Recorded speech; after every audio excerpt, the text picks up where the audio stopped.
A man buried alive in grief. A woman who refused to let him stay dead. When Ethan Crow, the broken rancher of Red Hollow, locked eyes with Lian Hua, the fearless Chinese tailor who defied an entire town's hatred, neither knew their collision would shatter everything. She didn't offer him pity. He didn't offer her safety. What they built together was something far more dangerous. Hope. This is the story of two outcasts who chose each other when the world chose cruelty. Stay until the end. Hit that like button and drop a comment with your city so I can see how far this story travels. The first snow always came early to Red Hollow. It didn't creep in like some gentle messenger of winter. It arrived violent and sudden, turning the Montana sky into something gray and merciless, swallowing the horizon whole. The kind of cold that didn't just bite, it carved. It hollowed you out from the inside if you let it. Ethan Crow had let it. 5 years. 5 winters since he'd buried them both on the hill overlooking the ranch. 5 years since he'd spoken more than a handful of words to another living soul. The townspeople had stopped trying after the first year. They'd brought casseroles and condolences, prayers and platitudes, all of it wrapped in that suffocating blanket of pity he couldn't stand. Eventually, they learned. Ethan Crow didn't want their help. He didn't want anything. He just wanted to be left alone with his ghosts. The ranch still ran, barely. He kept enough cattle to justify the land, hired a couple of drifters each season to handle the heavy work, paid them well enough they didn't ask questions. They came, they worked, they left. Perfect. He fixed fences when they broke, patched the barn roof when it leaked, fed the horses because they couldn't feed themselves. The motions of living without actually being alive. People in town called him a lot of things now. Hermit, madman, that poor bastard up on Crow's Ridge. He didn't care. Words were just noise, and noise didn't reach him anymore. Nothing did.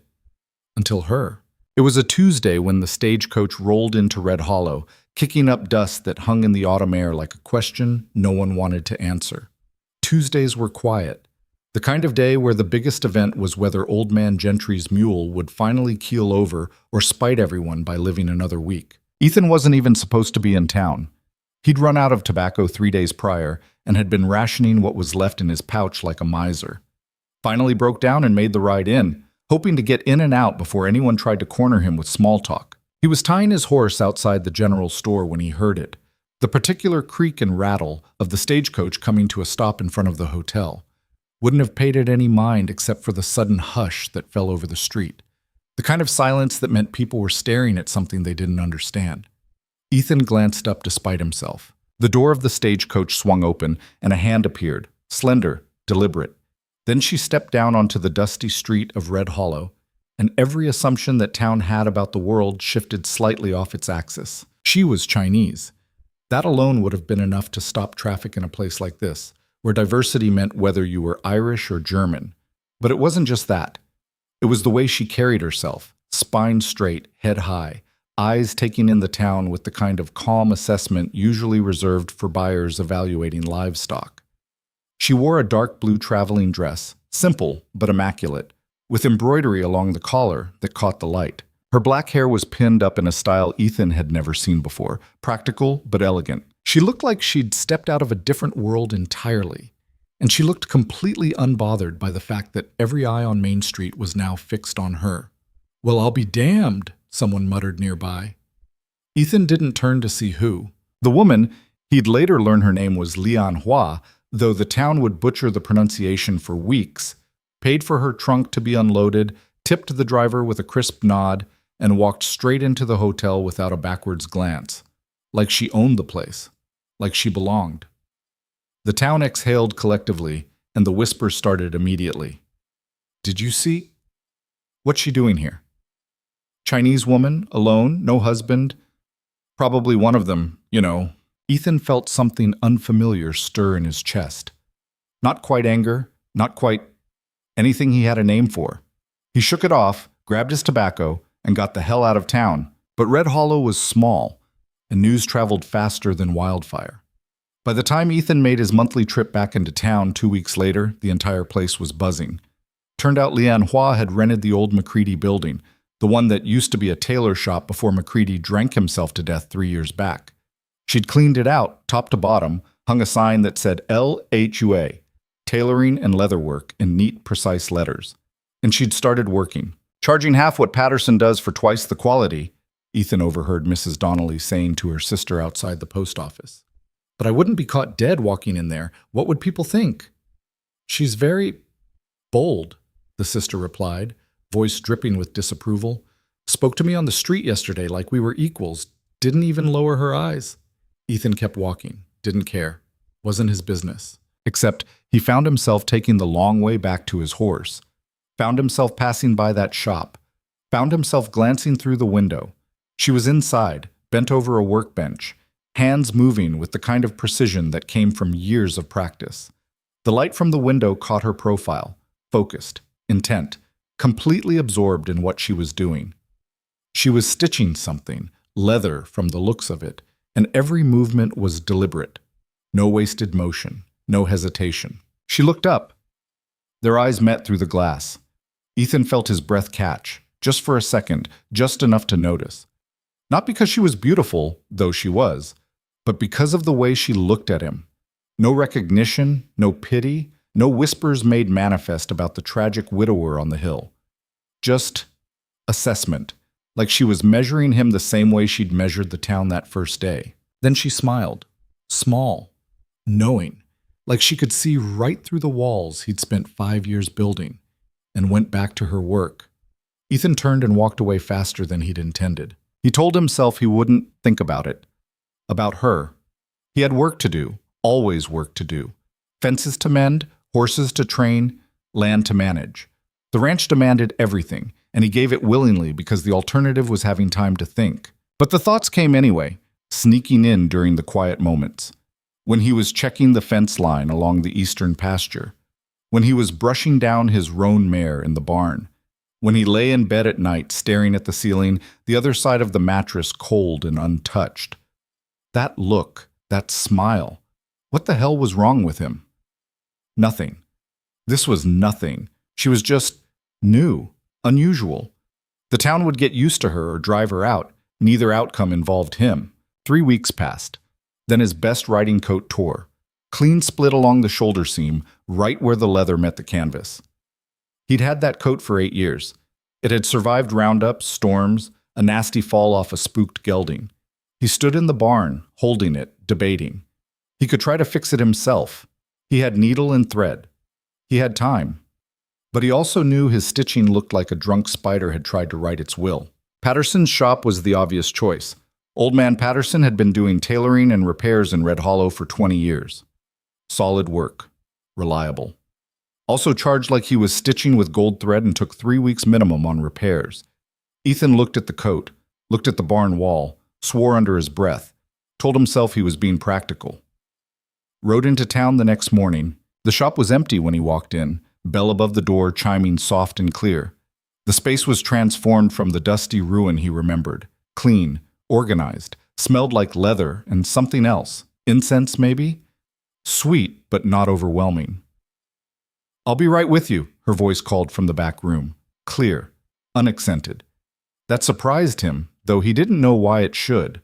Ethan stood there, coat folded over his arm, feeling suddenly and intensely awkward. When was the last time he'd been inside a shop that wasn't just grab and go? When was the last time he'd had an actual conversation with someone? She emerged through the curtain dividing the front from the back, wiping her hands on a cloth. Stopped when she saw him. Recognition flickered across her face, so she had noticed him that day. But she didn't comment on it. "Can I help you?" Professional, direct. Ethan held up the coat. Tear, shoulder seam. She crossed the space between them, took the coat from his hands without asking permission, examined it with those same focused eyes he'd seen through the window. Her fingers traced the tear, tested the material around it, checked the other seams. "Good coat," she said. "Well made. Just poor stitching at this join point. Whoever did this originally used the wrong tension. Can you fix it?" "Of course." She looked up at him then, and he realized how close she was standing. Close enough he could see the exact shade of brown in her eyes, darker than he'd thought, almost black. But not the way it was. "If I repair it the same way, it'll just tear again. I'll need to reinforce the entire shoulder, add an inner panel. It'll be stronger, but it'll look different." "Different how?" She turned the coat, showed him the seam. I'll use a contrast stitch here and here. Visible repair. Some people don't like that. They want it to look like it was never broken. But hidden repairs are weaker. I don't do weak work. Ethan almost smiled. Almost. How much? $3. Ready in 4 days. That was half what Patterson charged and a quarter of his usual timeline. Ethan should have been suspicious. Should have asked why. Instead, he just nodded. Fine. She pulled out a small notebook, wrote something in it. Chinese characters, he realized, not English. Name? Crow. Ethan Crow. Her pen paused for just a fraction of a second, so she had heard the stories. Everyone had. But when she looked up, her expression hadn't changed. I'm Lian Hua. She said it slowly, clearly. Li-an H-to-wei. Most people get it wrong. Lian Hua, he repeated. Close enough, apparently, because she nodded. 4 days, Mr. Crow. He should have left then. Transaction complete. But his mouth opened before his brain caught up. You settling in all right? Town giving you trouble? Now she did smile, and it was sharp. The town talks. I let them. Words don't scare me. Some folks here, words are the kindest thing they've got to offer. Then I'll handle the unkind things when they come. She tilted her head slightly, studying him with that unnerving directness. You warning me or threatening me, Mr. Crow? Warning. I don't need it, but thank you. She turned back to her workbench, dismissing him as cleanly as a judge's gavel.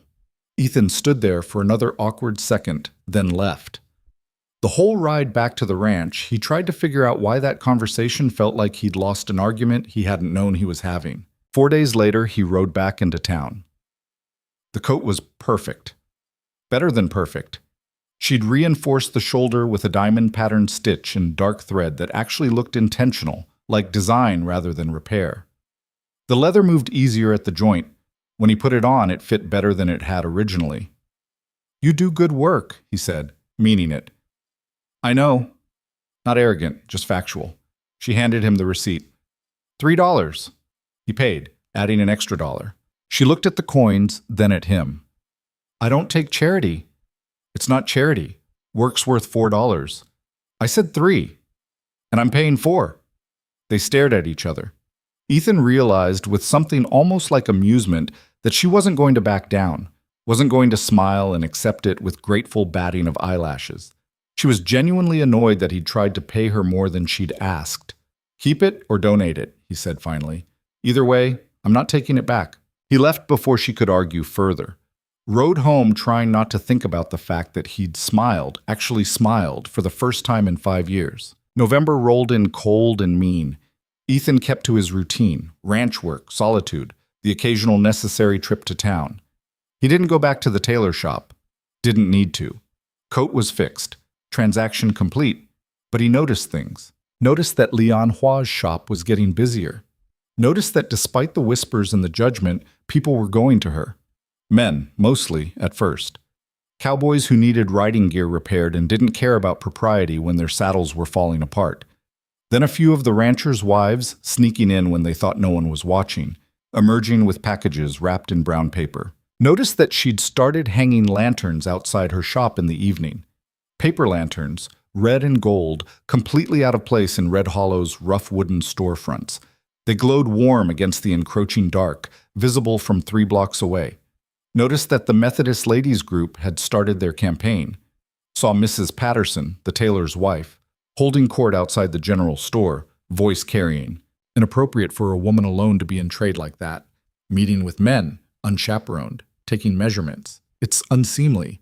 And those lanterns, it's like she's advertising something other than sewing, if you take my meaning. The women around her nodded, scandalized and thrilled. Ethan walked past without comment. Still not his business. But that night, lying in bed, he thought about those lanterns. Thought about what it must take to hang something that bright, that visible, that defiant in a place that wanted you invisible. Thought about the fact that she hadn't flinched when she'd looked at him, hadn't seen the ghost everyone else saw. Thought about a lot of things he had no right thinking about. The first real snow came the second week of December. Ethan was in town picking up supplies when he saw the crowd gathered outside Lian Hua's shop. Not a friendly crowd. The kind of tight cluster that formed when people had worked themselves up to something they'd regret later but were too committed to back down from now. He slowed his horse. Patterson was there. The tailor himself, red-faced and angry. His wife stood beside him, arms crossed. A handful of other merchants and townspeople formed a semicircle around the shop entrance. Lian Hua stood in the doorway, arms crossed, face calm. "Can't undercut honest businesses," Patterson was saying, voice loud enough to carry. "You come here, don't speak proper, don't know our ways, and you think you can just steal customers with your cheap foreign tricks? My work is better than yours and costs less," Lian Hua said, voice level. "That's not stealing, that's competition." "You don't belong here," Mrs. Patterson cut in, shrill. "Women like you, alone, no family, no husband, decent people know what that means. You should be ashamed." "Ashamed of what? Working? Supporting myself?" Lian Hua's voice stayed calm, but Ethan could hear the steel underneath. "I've broken no laws. Hurt no one. If your husband's business is suffering, perhaps he should improve his work instead of blaming me for his failures." That hit like a slap. Patterson's face went purple. "You disrespectful?" "Careful." Lian Hua's voice dropped, went quiet. Dangerous quiet. "Choose your next words wisely." The crowd shifted. Uncomfortable. This wasn't going the way they'd planned. They'd expected her to cower, maybe cry, possibly leave. They hadn't expected her to stand her ground like she had every right to be there, because she did have every right to be there. Ethan sat on his horse, watching. Not his business. The town's problems weren't his problems anymore. He'd checked out 5 years ago, and everyone had accepted that. But he saw the look in Patterson's eyes, saw the way the man's hands were clenching, saw how the crowd was feeding off each other's anger, building towards something ugly. And he thought about those paper lanterns glowing defiant against the dark, thought about the way she'd looked at him like he was a man instead of a tragedy, thought about the fact that he'd been dead for 5 years and nobody had tried to bring him back to life except her, and she'd done it without even trying, just by refusing to treat him like he was broken. "Problem here?" Ethan's voice came out rougher than he'd intended, disused. Every head turned. The crowd parted instinctively as he dismounted, walked his horse forward.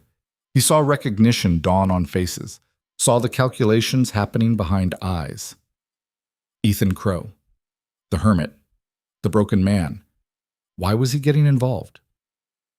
He stopped beside Lian Hua's shop entrance, close enough to make his position clear. Not so close it looked like he was guarding her. She didn't need guarding. Just standing, being present. "Mr. Crow," Patterson started, recovering some bluster. "This doesn't concern you." Didn't say it did. Asked if there was a problem. "This woman is destroying honest businesses with unfair. She's doing work for fair pay. That's called business." Ethan looked at the crowd, met eyes deliberately. "Any of you got an actual complaint? Law broken? Contract violated? Anything besides being angry that she's better at her job than you are at yours?" Silence. "Didn't think so." He turned to Lian Hua, saw something flicker in her eyes, not gratitude exactly, more like acknowledgement, like she'd expected him to stay silent like everyone else, and he'd surprised her. "You all right?" "I'm fine." She glanced at the crowd, then back at him. "But thank you." He nodded, mounted his horse, looked at Patterson one more time. "Leave her alone. She's done nothing wrong." Rode away before anyone could respond. His hand shook the entire ride home. Not from fear, from the sheer effort of speaking that many words, of stepping back into the world, of making himself seen again. He'd forgotten how exhausting it was to be alive. She came to the ranch 3 days later. Ethan was in the barn working on a bridle repair when he heard the horse. He stepped out to find her dismounting, competent, easy, like she'd been riding her whole life, and tying her mare to the fence rail. "Miss Hua." He couldn't quite hide his surprise. "Mr. Crow." She walked toward him, no hesitation, stopped a respectful distance away. "I came to say thank you, properly." "Not necessary. It is to me." She met his eyes. "What you did in town, that took courage. I know you don't involve yourself with people anymore." The way she said it, direct, acknowledging, not dancing around it, should have made him angry. Instead, it just felt honest. They were wrong, he said simply. Many people are wrong about many things. Most don't speak up. She tilted her head slightly. Why did you? Ethan considered lying, deflecting, shutting down the conversation. But she'd been honest with him. Seemed only fair to return it. Because you didn't look at me like I was broken. Understanding flickered across her face. You're not broken. Everyone else seems to think so. Everyone else is wrong. She said it with such certainty, such simple conviction, that Ethan almost believed it. You're grieving. That's different. Grief doesn't break you. It just changes the shape of things for a while. 5 years is a long while. There's no timeline on loss, Mr. Crow. She looked past him, toward the hill where the graves were. He hadn't told her they were there, but somehow she knew. You love deeply. That kind of love doesn't disappear just because the people did. You're allowed to take as long as you need. Something in Ethan's chest cracked. Not broke. It was already broken, but cracked in a different way, like ice starting to thaw. Why are you here? He asked quietly. Really? She brought her gaze back to him. Because I wanted to meet the man who defended a stranger when he had nothing to gain. Because kindness is rare and I believe in acknowledging it. And because... She paused. Because you looked at me like I was a person. Not a curiosity, not a threat. Just a person. That's rare too. They stood there in the cold December air, breath misting between them. Two people the town had written off in different ways, seeing each other clearly for perhaps the first time. You want coffee? Ethan heard himself ask. It's cold out. Lianhua smiled. I'd like that. She stayed for an hour. They talked about nothing important. The weather, the ranch, her shop, the quality of local leather suppliers. Surface things. Safe things. But underneath, Ethan felt something shifting, like a door he'd nailed shut was starting to work loose. She asked about the horses. He showed her the stable, introduced her to each one, watched the way she touched them, confident but gentle, reading their personalities.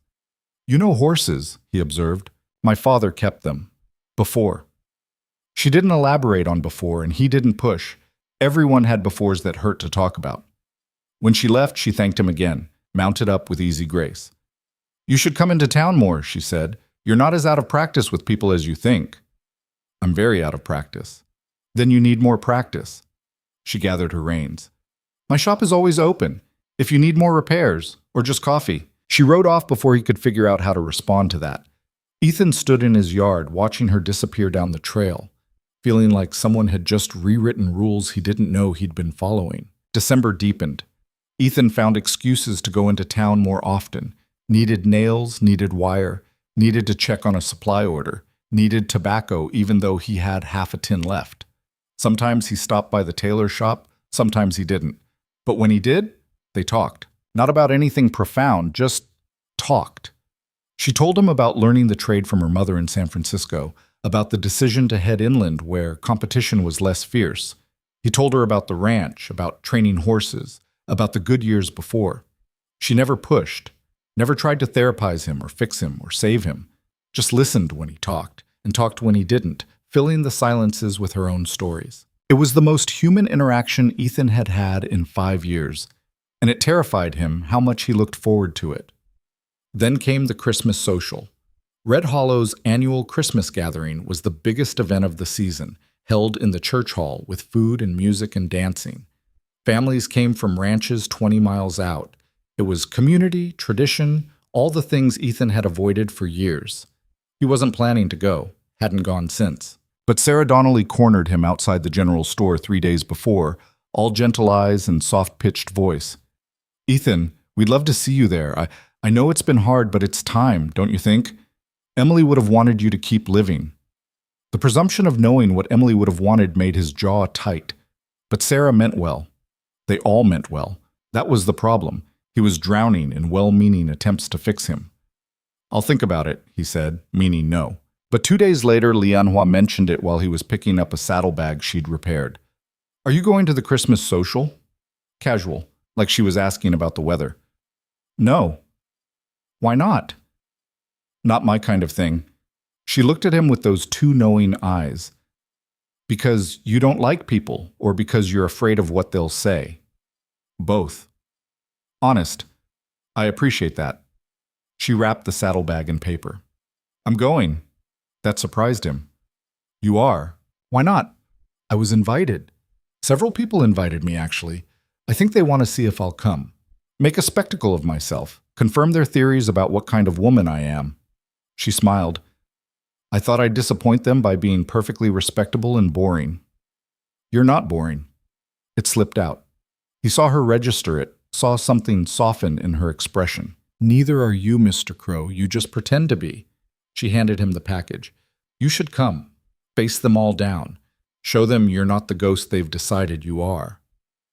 What if that's exactly what I am? Then haunt them properly. Ghosts are supposed to be unsettling. She turned back to her work. But I don't think you're a ghost. I think you're just a man who's been hiding, and I think you're getting tired of it. She was right. He was getting tired of it. That's what scared him most. Christmas Eve came cold and clear. Ethan stood in front of his mirror, wearing his good shirt and the coat Lian Hua had repaired. Told himself he wasn't going, told himself he'd just put it on to see if it still fit. But he was already saddling his horse. The ride into town felt like riding toward execution. Every instinct screamed at him to turn back. 5 years of self-imposed isolation didn't just evaporate because one woman suggested he was hiding. Except she was right. He was hiding, and he was so tired of being afraid. The church hall was warm and bright when he arrived, music and laughter spilling out into the night. Ethan tied his horse, stood in the cold for a long minute, gathering courage he didn't know he still had, then walked inside. The reaction was instantaneous. Conversation stuttered. Heads turned. He saw shock, curiosity, pity, calculation. Saw people making space for him like he was something fragile that might shatter. He wanted to leave. Then he saw her. Lian Hua stood near the refreshment table, wearing a dress he'd never seen before. Deep green with gold embroidery. Chinese in style, but elegant enough it didn't look out of place. She was alone. No one within 6 feet of her, the town's judgment made spatial. Their eyes met across the room. She smiled, raised her cup slightly. A salute.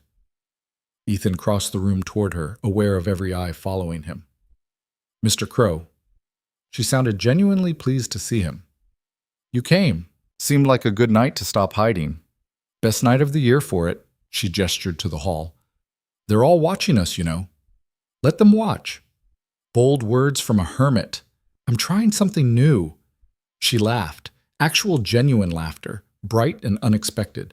It cut through the noise of the room, and Ethan realized he'd just made someone laugh. When was the last time he'd done that? They stood together, two outsiders making no apologies for it, and slowly, very slowly, some of the tension in the room eased. People went back to their conversations. The music continued, but Ethan noticed Patterson and his wife watching from across the hall. Noticed the Methodist ladies group clustered together, whispering. Noticed the calculations still happening. Noticed he didn't care as much as he thought he would. Thank you, Lian Hua said quietly, for standing here with me. I know it costs you. Costs you too. I'm used to being stared at. You're not. I'm learning. The fiddler struck up a new tune, something bright and quick, meant for dancing. Couples moved onto the floor. Ethan watched them, feeling something old and painful stir. He and Emily had danced. Every social, every celebration. She'd loved dancing. Do you dance, Mr. Crow? Lian Hua's voice was careful, not pushing. Used to, but not anymore? Haven't. In a long time. She nodded. Didn't press, just stood with him in the comfortable silence they'd gotten good at building. The song ended. Another began, slower this time. A waltz. Ethan felt his heart hammering, felt the weight of the room's attention, felt the ghost of Emily's hand in his, the memory of spinning her around this very floor.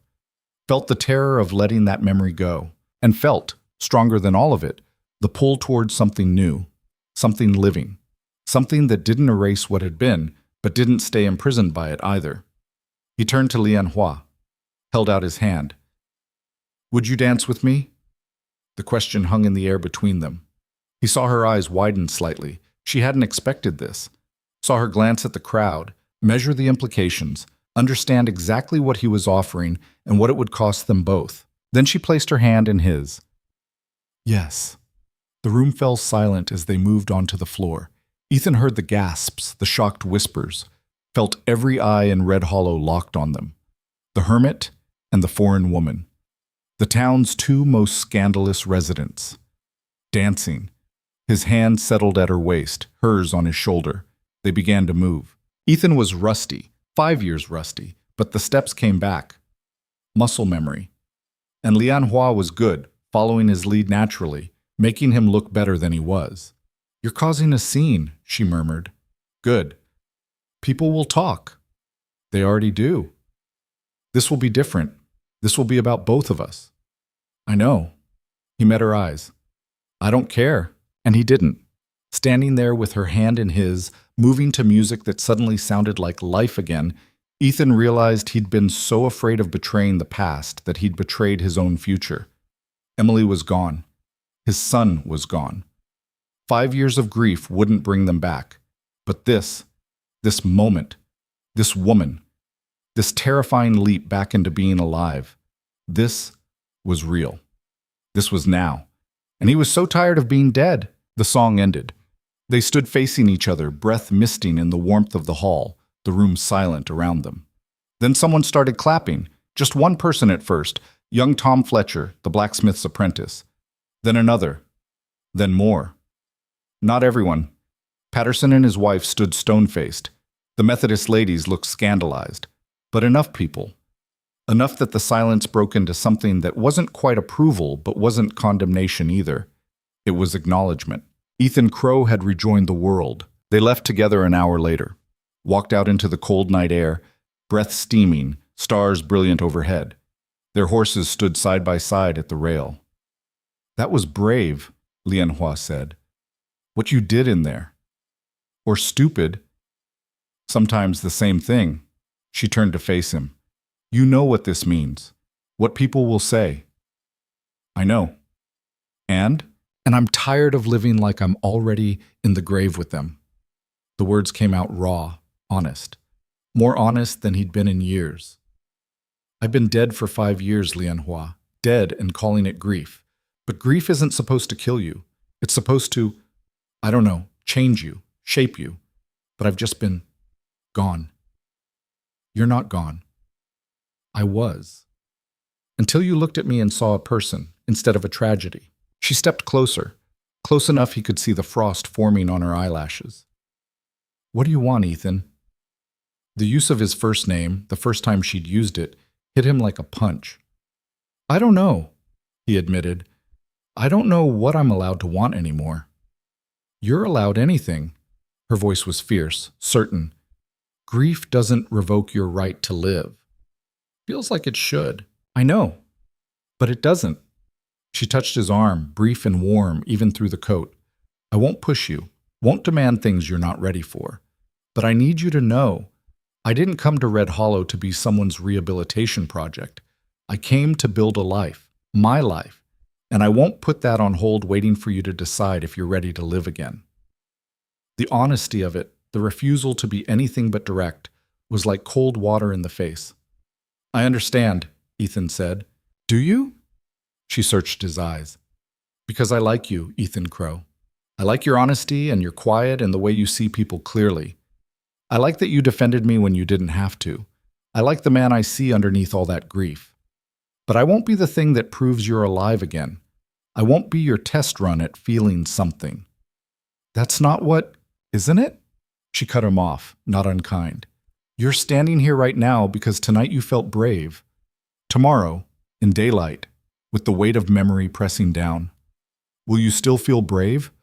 Or will you retreat back to that ranch and your ghosts and convince yourself this was a mistake? She was right. She was exactly right. And the fact that she knew it, could see through him so clearly, was as terrifying as it was exhilarating. I don't know, he said finally. I don't know what tomorrow looks like. I haven't known what any tomorrow looked like for 5 years. Then figure it out. She stepped back, creating distance. Figure out what you want, what you can handle, what you're willing to risk. And when you know, actually know, not just feel brave for one night, come find me. She mounted her horse in one fluid motion. Lian Hua, I'll see you around, Ethan Crow, or I won't. She looked down at him. That's up to you. She rode off into the darkness, leaving him standing in the cold, heart pounding, mind racing, leaving him to figure out what kind of man he wanted to be, leaving him to choose between the comfortable prison of grief and the terrifying freedom of living again.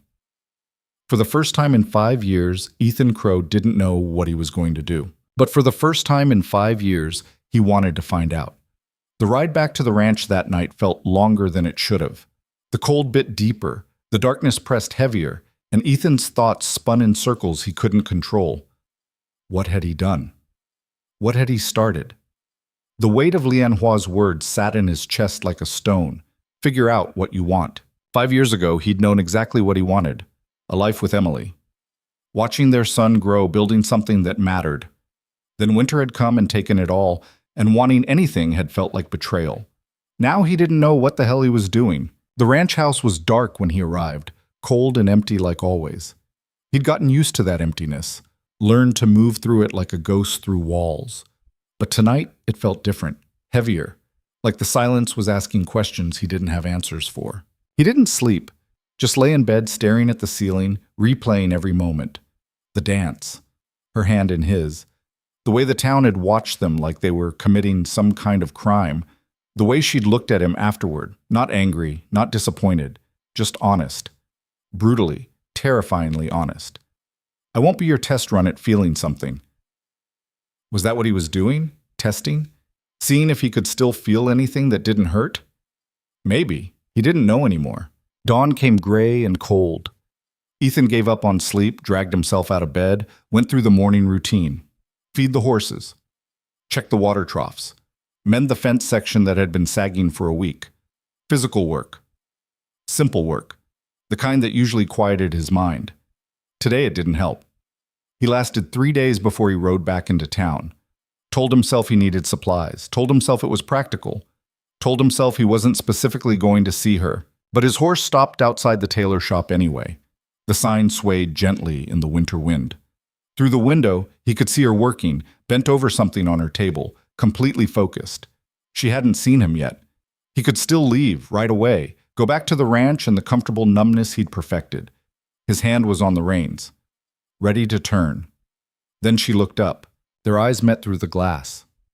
He saw recognition, saw something flicker across her face. Surprise, maybe, or calculation, or something else he couldn't read. She didn't smile, didn't beckon him in, just looked at him, waiting. The choice was his. Ethan dismounted, tied his horse, and walked inside. The bell chimed. She straightened, setting down whatever she'd been stitching, waited. I don't know what I want, he said. No greeting, no preamble, just honesty, the only thing she seemed to respect. I don't know if I'm ready. I don't know if I'll ever be ready, but I know I can't stop thinking about you, and I know I'm tired of being afraid. Lian Hua studied him for a long moment, then nodded slowly. That's more honest than most people manage in a lifetime. Is it enough? I don't know. Is it? You're not going to make this easy, are you? Easy is boring, she crossed her arms. And you don't strike me as a man who wants easy. You want real. Even when real is complicated and messy and might not work out. What if I mess this up? Then you mess it up, and we both move on. She tilted her head. But I'd rather you try and fail than not try at all because you're afraid. Fear is a terrible reason not to live. Ethan felt something loosen in his chest. Not relief exactly. More like permission. Permission to not have all the answers. Permission to be uncertain and scared, and still try anyway. I want to know you, he said. Really know you. Not just, I want to understand who you are, where you came from, what you're doing in a place like Red Hollow. That's a long story. I've got time. She smiled then, small but genuine. All right, but not here. Come back tomorrow, evening. I'll make dinner. You don't have to. I want to. She cut him off. Besides, I'm curious about you too, Ethan Crow. The man who hid for 5 years and then suddenly danced with the town outcast. That's a story worth hearing. He left feeling lighter than he had in years, also more terrified. But the terror felt different now, Less like drowning, more like standing at the edge of something high and knowing you might jump. The next evening, he showed up at her shop just after sunset, stomach in knots. She'd left the front door unlocked. He found her in the back room she used as living quarters. Small, but efficiently organized, with a narrow bed, a small stove, a table barely big enough for two. "It's not much," she said, catching his look, "but it's mine. It's good." He meant it. There was something solid about the space, lived in, real. She'd made some kind of soup, chicken and vegetables with flavors he didn't recognize but liked immediately. They sat across from each other at the tiny table, and for the first few minutes, neither spoke. Just ate. The silence wasn't uncomfortable exactly, but it was weighted with everything they hadn't said yet. "You want to know my story?" Lianhua said finally, setting down her spoon. "All right, my parents came to San Francisco from Guangdong province when I was 5. My father worked on the railroads until his back gave out. My mother took in sewing. I learned from her, got good at it. Good enough that by the time I was 18, I was making more than both of them combined." She paused, looking down at her hands. "I was engaged once, to a man my parents approved of. Good family, respectable. He wanted me to stop working after we married. Said it wasn't appropriate for his wife to be in trade." She looked up, met Ethan's eyes. "I said no. He said I was choosing work over him. I said if that's how he saw it, then yes, I was." "And your parents?" "Furious. Ashamed. We didn't speak for 2 years." Her voice stayed level, but he heard the hurt underneath. "They've since softened. A little. But they still think I'm stubborn and foolish for coming out here alone." "Are you?" Ethan asked. "Foolish? Maybe. Probably." She smiled without humor. "But I'd rather be foolish and free than safe and suffocated. I came to Red Hollow because it needed a tailor, and I needed distance from people who thought they knew what was best for me. Seemed like a fair trade. Town's not exactly welcoming. I noticed. But I didn't come here to be welcomed. I came here to work and build something that's mine. If people respect that, good. If they don't, that's their problem, not mine." Ethan found himself almost smiling. "You don't compromise much, do you?" "Do you?" He thought about that. About 5 years of refusing to let anyone in. About building walls and calling it grief. "No, I guess I don't." "Then we're alike in that." She leaned back in her chair. "Your turn. Tell me about them. Your wife. Your son." The question landed like a physical blow. No one asked about them anymore.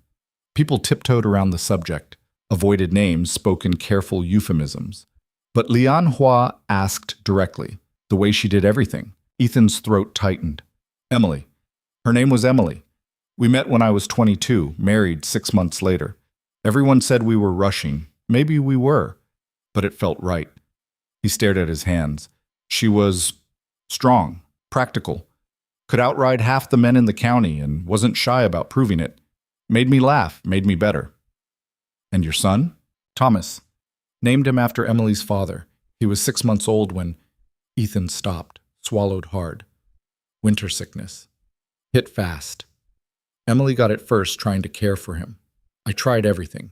Rode to town for the doctor 3 times in a blizzard. Nothing helped.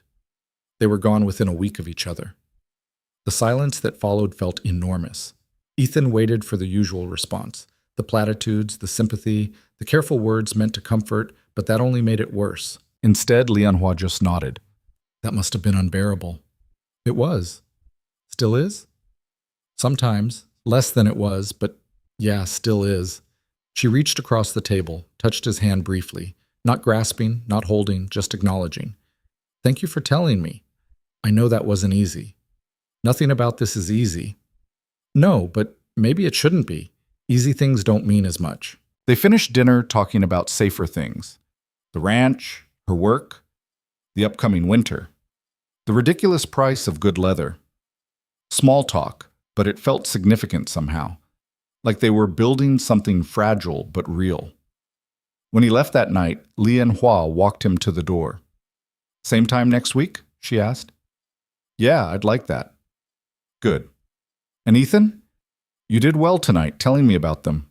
That took courage." "Didn't feel courageous, felt like bleeding." Sometimes they're the same thing. He rode home thinking about that, about the difference between hiding from pain and walking through it. About the fact that talking about Emily and Thomas had hurt, but it was a different kind of hurt. Not the drowning kind. The healing kind. Maybe. The pattern established itself over the next few weeks. Ethan would ride into town, make some excuse about needing something, and end up at Lian Hua's shop. Sometimes they'd talk. Sometimes she'd just work while he sat and watched, the silence between them comfortable. Sometimes they'd walk down to Willow Creek just to get out of the shop, away from the constant judgment of town eyes.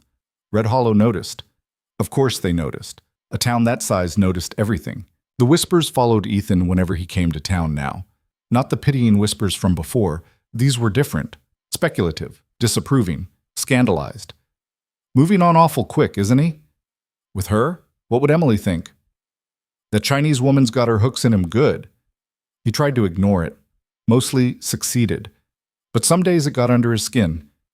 Made him question everything. Was he moving too fast? Was this disrespectful? Would Emily have understood, or would she have felt betrayed? He didn't know. Couldn't know. The dead didn't answer questions.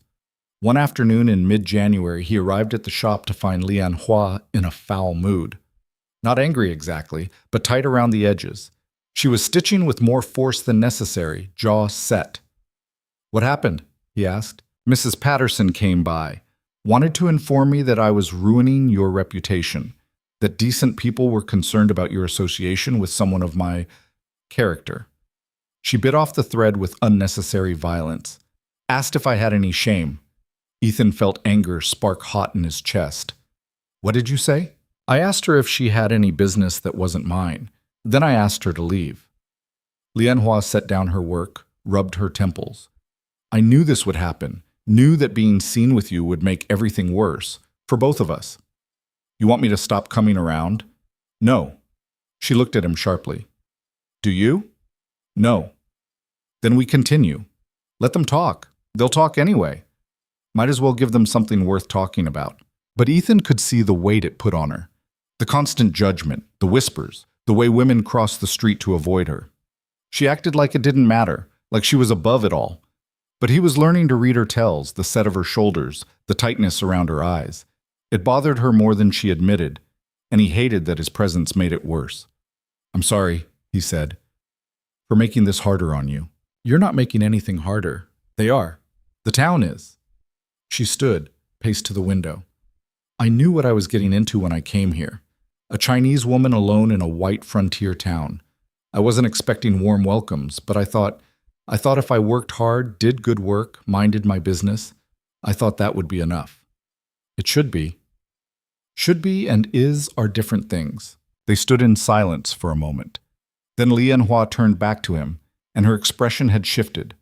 Not softer exactly. Harder. More determined. "I'm not going to apologize for being with you," she said, "and I'm not going to hide it. If that makes me the town's scandal, fine. I've been worse things."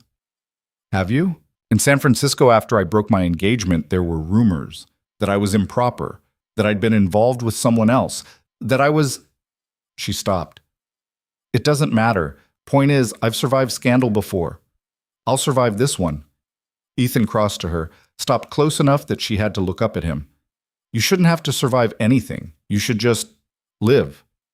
So should you, but we both know life doesn't work that way." "Maybe it could." She smiled, sad and knowing.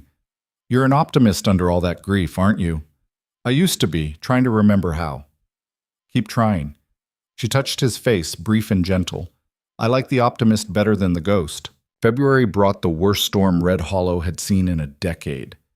Snow piled 4 feet deep in places, wind howling like something alive and angry. Ethan spent 3 days making sure his stock survived, breaking ice on water troughs, reinforcing the barn against the wind, hauling feed through drifts that came up to his chest. When the storm finally broke, he rode into town to check on things. The main street was a mess of snow and ice, but people were already digging out, helping each other clear paths. Community in action. The kind of thing frontier towns were supposed to be good at. He was passing the general store when he heard raised voices. A crowd had gathered outside Lian Hua's shop. Ethan felt dread settle in his gut. He dismounted quickly, pushed through the cluster of people. Patterson was there, red-faced and furious. His wife stood behind him, looking vindicated, and Lian Hua stood in her doorway, arms crossed, face calm, but eyes blazing.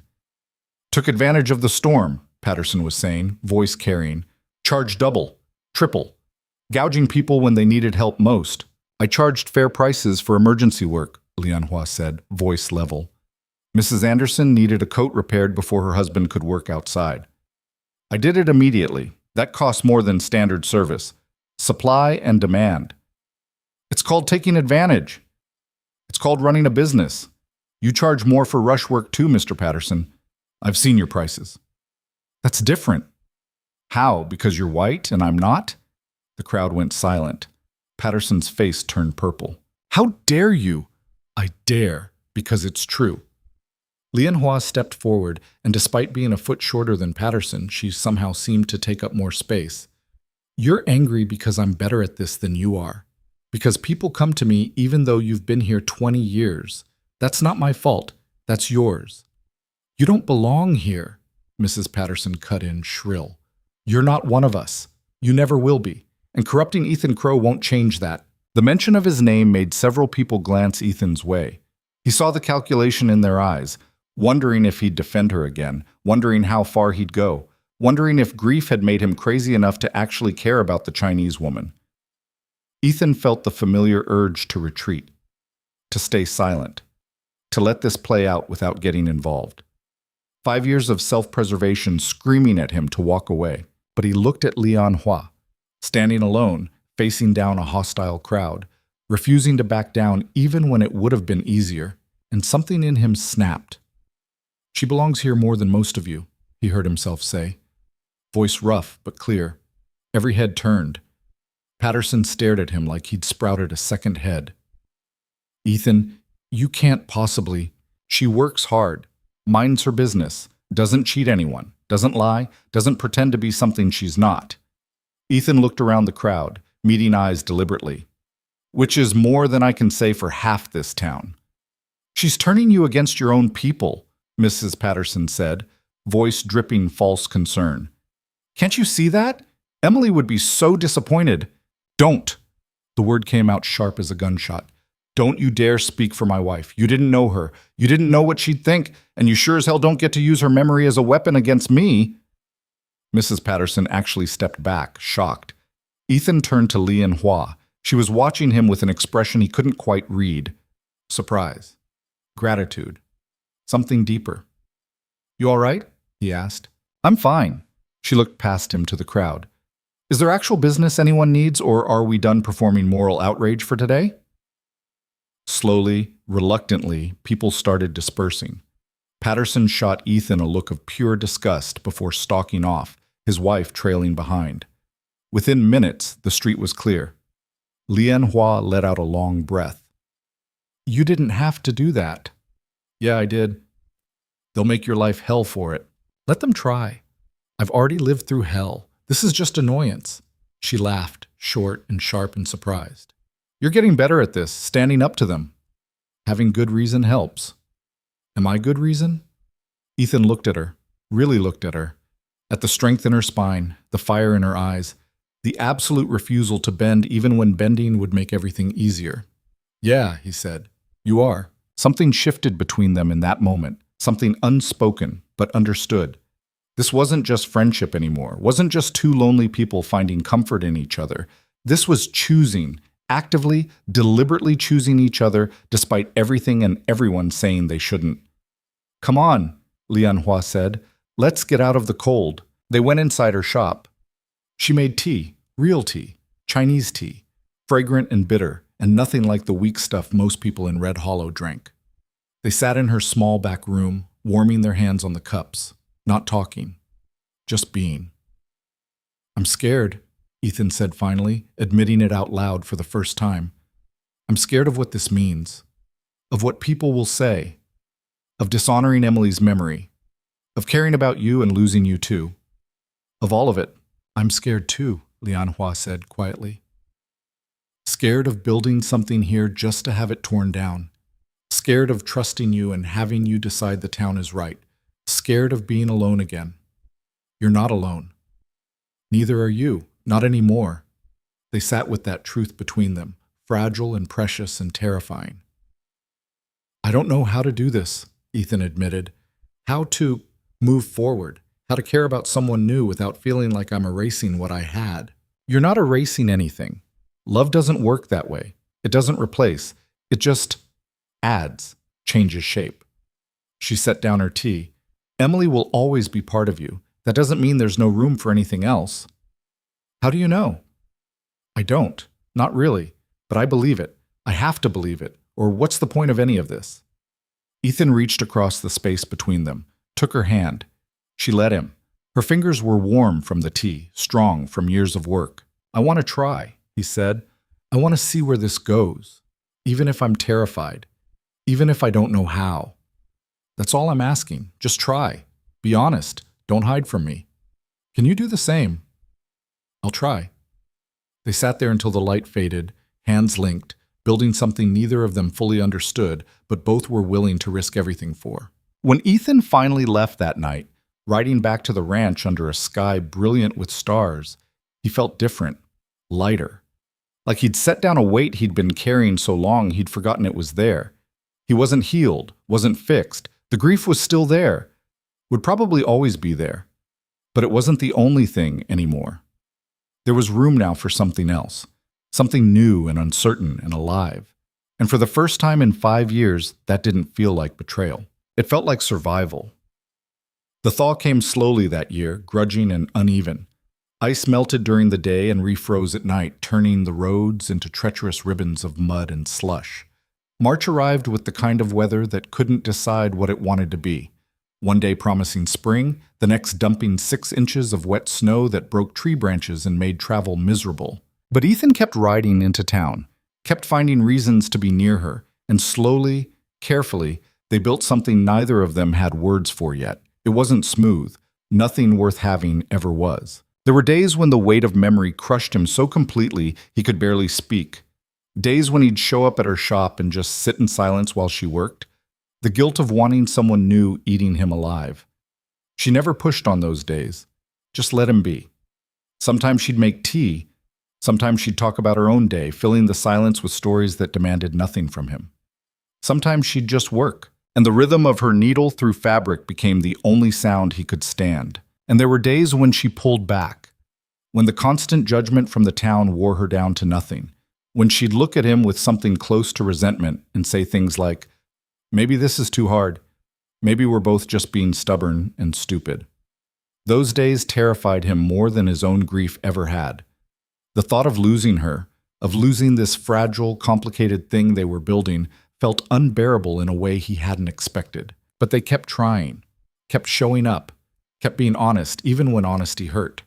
By late March, the town had mostly accepted that Ethan Crow and the Chinese tailor were together, accepted in the sense that they'd stopped actively confronting it and settled into passive disapproval instead.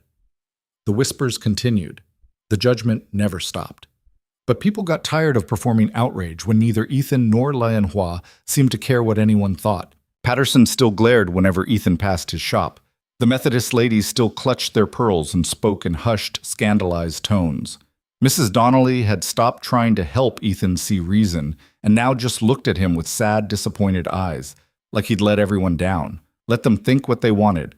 He was done living for other people's approval. The first real sign of spring came on a Tuesday afternoon when Ethan arrived in town to find Lianhua's shop closed. A note on the door said, "Back soon," in her precise handwriting. Unusual. She was always there during business hours, reliable as sunrise. He was debating whether to wait or come back later when he spotted her down by Willow Creek, sitting on the bank with her shoes off, feet in the water despite the cold. He tied his horse and walked down. "Playing hooky?" She glanced up, smiled. "Taking a break. Is that allowed?" "Your shop, your rules?" He settled onto the bank beside her, though he kept his boots on.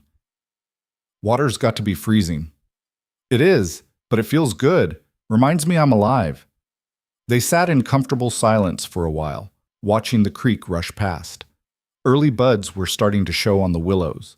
The air smelled like mud and melting snow and possibility. "I got a letter from my mother yesterday," Lianhua said, finally. "First one in 6 months.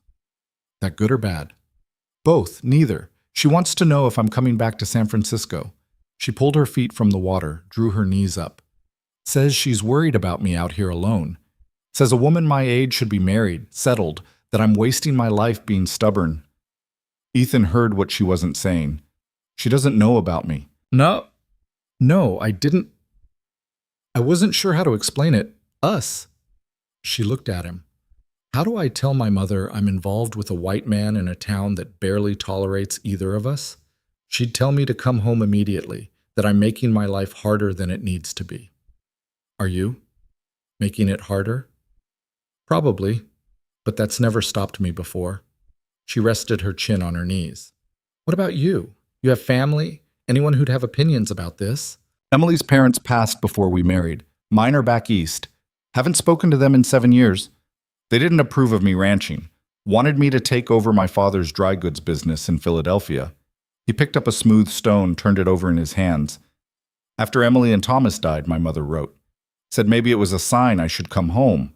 That the frontier was too harsh for someone like me. Someone like you? Too soft, I think she meant.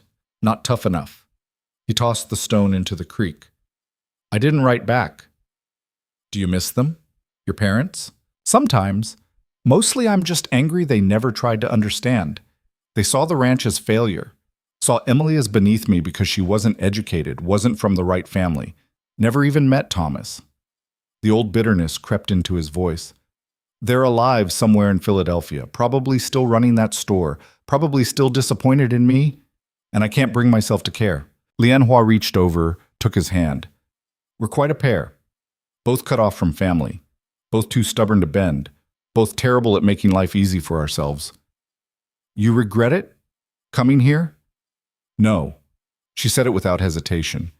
This is mine, my choice, my life. Even with all the judgment and loneliness and hard days, it's mine in a way nothing was back in San Francisco. She squeezed his hand. Do you regret this? Us? Ethan thought about that. Really thought about it. About the guilt that still surfaced some days. About the fear that never quite went away. About the way the town looked at them like they were committing some unforgivable sin. No, he said finally. I don't regret it. I'm scared of it sometimes, but I don't regret it. Good. Because I'm falling in love with you, Ethan Crow. And I need to know if that's going to break both our hearts or not. The words hit him like a physical blow. Not because they were unexpected. He'd felt this building for weeks, seen it in the way she looked at him, in the way she fought for them when it would have been easier to walk away. But hearing it out loud made it real in a way nothing else had. I don't know, he said honestly. I don't know if I'm there yet, if I can be. The last time I loved someone, it destroyed me when I lost them. I'm terrified of going through that again. You might. She didn't flinch from the truth. You might love me and lose me. That's the risk. But you also might love me and not lose me. And we might have years, decades, a whole life together. She turned to face him fully. But you have to decide if the possibility is worth the risk. I can't decide that for you. What if I'm not ready? Then tell me. Be honest. But don't string me along waiting for some perfect moment when you're completely healed and certain. That moment doesn't exist. Life doesn't work that way.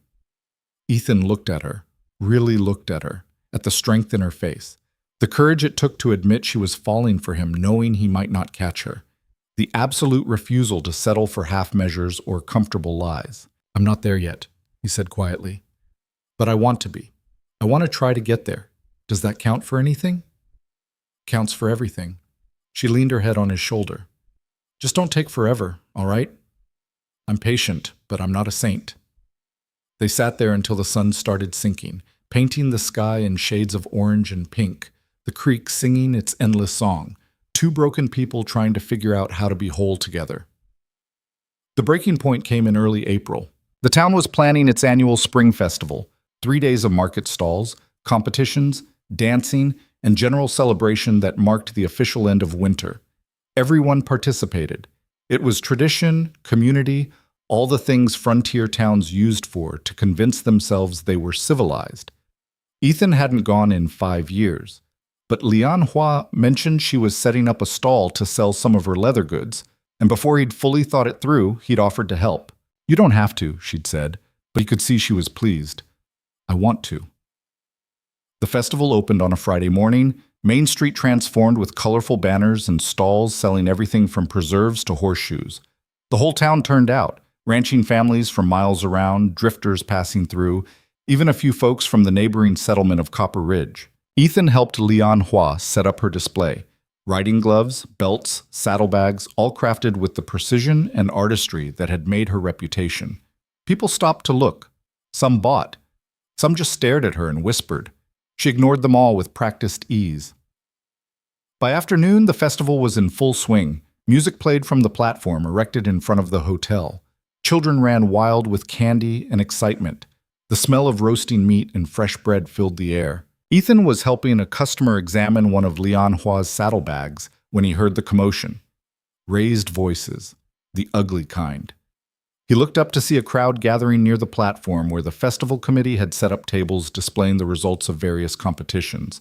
Best preserves, best quilting, best this and that. And there was Lian Hua, standing in front of one of the tables, holding something. From the distance, Ethan couldn't tell what. He excused himself and headed over, dread building with each step. By the time he reached the crowd, the situation was clear. The festival committee had held a leatherworking competition, best crafted item. Lian Hua had won. The blue ribbon sat on the table next to a set of riding gloves she'd made, intricate tooling forming a pattern of wild roses along the cuffs. Mrs. Patterson stood red-faced and furious, holding what must have been her own entry, a serviceable but plain belt. "This is ridiculous. The competition is for members of the community, not outsiders trying to show off." "I am a member of this community," Lian Hua said, voice calm but firm. "I live here. I work here. I pay my taxes same as anyone." "You're not one of us and you never will be," Mrs. Patterson's voice rose to a near shriek. "Coming here with your foreign ways, stealing our customers, corrupting our men, and now this? You want to take everything, don't you?" "I entered a competition. I won. That's all." Lian Hua's composure didn't crack, but Ethan could see the tension in her shoulders. "If you didn't want me to win, you should have made something better." The crowd gasped. That kind of direct confrontation wasn't how things were done in Red Hollow. You were supposed to be polite, indirect, let conflicts simmer under the surface instead of bringing them into the light. But Lian Hua had never learned to play by those rules. "How dare you?" Mrs. Patterson advanced a step. "You think you're better than us? Think your Chinese tricks make you special?" "I think skill makes me special. Craftsmanship makes me special. Hard work makes me special." Lian Hua stood her ground. "My being Chinese has nothing to do with it, but you can't see past that, can you? You'd rather blame me for being different than admit you're not as good as you thought." "You need to leave," someone in the crowd called out. "This town doesn't want you here." "Some of you don't want me here," Lian Hua corrected, "but plenty of you use my services, buy my goods, appreciate my work when it's convenient. You just don't want to admit it publicly because that would mean acknowledging I belong." More voices joined in. The crowd was working itself up, feeding off collective anger and resentment. Ethan saw it tipping toward something dangerous. These were decent people individually, but mobs had their own logic, their own momentum. He started pushing through the crowd. "This is shameful!" Old Man Gentry's voice cut through the noise. "A respectable woman like Mrs. Patterson being spoken to like that by some what?" Lian Hua's voice went cold. "Say it. Say what you really think. Stop hiding behind manners and just be honest." The crowd went silent, waiting. This was the moment when everything could go very wrong. Ethan broke through the front of the crowd, positioned himself beside Lian Hua without a word, making his choice visible to everyone. The silence stretched. Then Mrs. Patterson pointed a shaking finger at him. "This is your fault, Ethan Crow. You've legitimized her, made people think she's acceptable. But look at what she really is. Arrogant, disrespectful, corrupting everything she touches." "She won a competition fairly," Ethan said, voice steady despite the rage building in his chest. "The only thing being corrupted here is your ability to accept that you lost." "She doesn't belong." "Why? Because she's better than you? Because she works harder? Because she doesn't bow and scrape and apologize for existing?" Ethan looked around the crowd, meeting eyes deliberately. "Or is it just because she's Chinese and you're small-minded enough to think that matters?" Gasps. Shocked faces. "You didn't say things like that in polite company." You danced around it, used euphemisms, pretended prejudice was something else. But Ethan was done pretending. She has contributed more to this town in 6 months than most of you have in years, he continued. She's honest, hardworking, talented. She doesn't cheat anyone, doesn't lie, doesn't gossip or tear people down. And the fact that you can't see past the color of her skin says everything about you and nothing about her. How can you say these things? Mrs. Donnelly's voice trembled with emotion. What would Emily think, hearing you defend this? Don't. Ethan's voice dropped, went dangerous. Don't use my wife's name to justify your hatred. Emily would be ashamed of all of you. She judged people by their character, not their race. And she would have liked Lian Hua, would have respected her, maybe even been friends with her. He turned to Lian Hua, saw the emotion swimming in her eyes. Gratitude, fear, something fiercer he couldn't name. I'm tired of this town's judgment, he said, loud enough for everyone to hear. Tired of people deciding who belongs and who doesn't based on skin color or background, or whether they fit some narrow idea of respectable. Lian Hua belongs here more than most of you because she earned her place, with skill and hard work and courage. He held out his hand to her. Dance with me. She stared at him. Ethan, the music hasn't even... But the fiddler, young Tom Fletcher, who'd clapped at the Christmas social, seemed to understand. He raised his bow and struck up a waltz. Lian Hua looked at Ethan's outstretched hand, looked at the hostile crowd, looked back at him. They'll never forgive this, she said quietly. You know that, right? You'll be making a choice you can't take back. I know. Your reputation, whatever goodwill you have left, it'll be gone. I know. Then why? Because I'm tired of being afraid, tired of hiding, tired of letting other people's small-mindedness dictate how I live. He kept his hand steady. Because you're right, you do belong here, and someone needs to say it out loud. Might as well be me. She took his hand. The crowd parted as they moved to the open space in front of the platform. Ethan's hand found her waist. Hers settled on his shoulder, and they began to dance. It was nothing like the Christmas social. That had been tentative, testing, both of them unsure. This was defiant, deliberate. A statement made in movement and music instead of words. The fiddler played. Tom Fletcher, brave and young and not yet ground down by the weight of tradition. The melody soared, bright and clear and beautiful. And Ethan danced with Lian Hua in front of the entire town, in broad daylight, with no apologies and no shame. Some people turned away in disgust. Some watched in shocked silence. Some whispered furiously behind their hands. But some watched with different expressions. Curiosity, thoughtfulness. And on a few faces, very few, but enough to notice, something that might have been approval. Young Emma Fletcher, Tom's sister, started clapping in time with the music. Her mother tried to shush her, but she kept clapping. Then a couple of the younger ranch hands joined in, grinning like this was the most entertainment they'd had in months. The song ended. Ethan and Lian Hua stood facing each other, both breathing hard, the weight of what they'd just done settling over them. Then Ethan did something he hadn't planned, something that surprised even him. He leaned down and kissed her, right there, in front of everyone. It wasn't long, wasn't passionate or dramatic, just a kiss, gentle and honest and public. When he pulled back, Lian Hua looked stunned.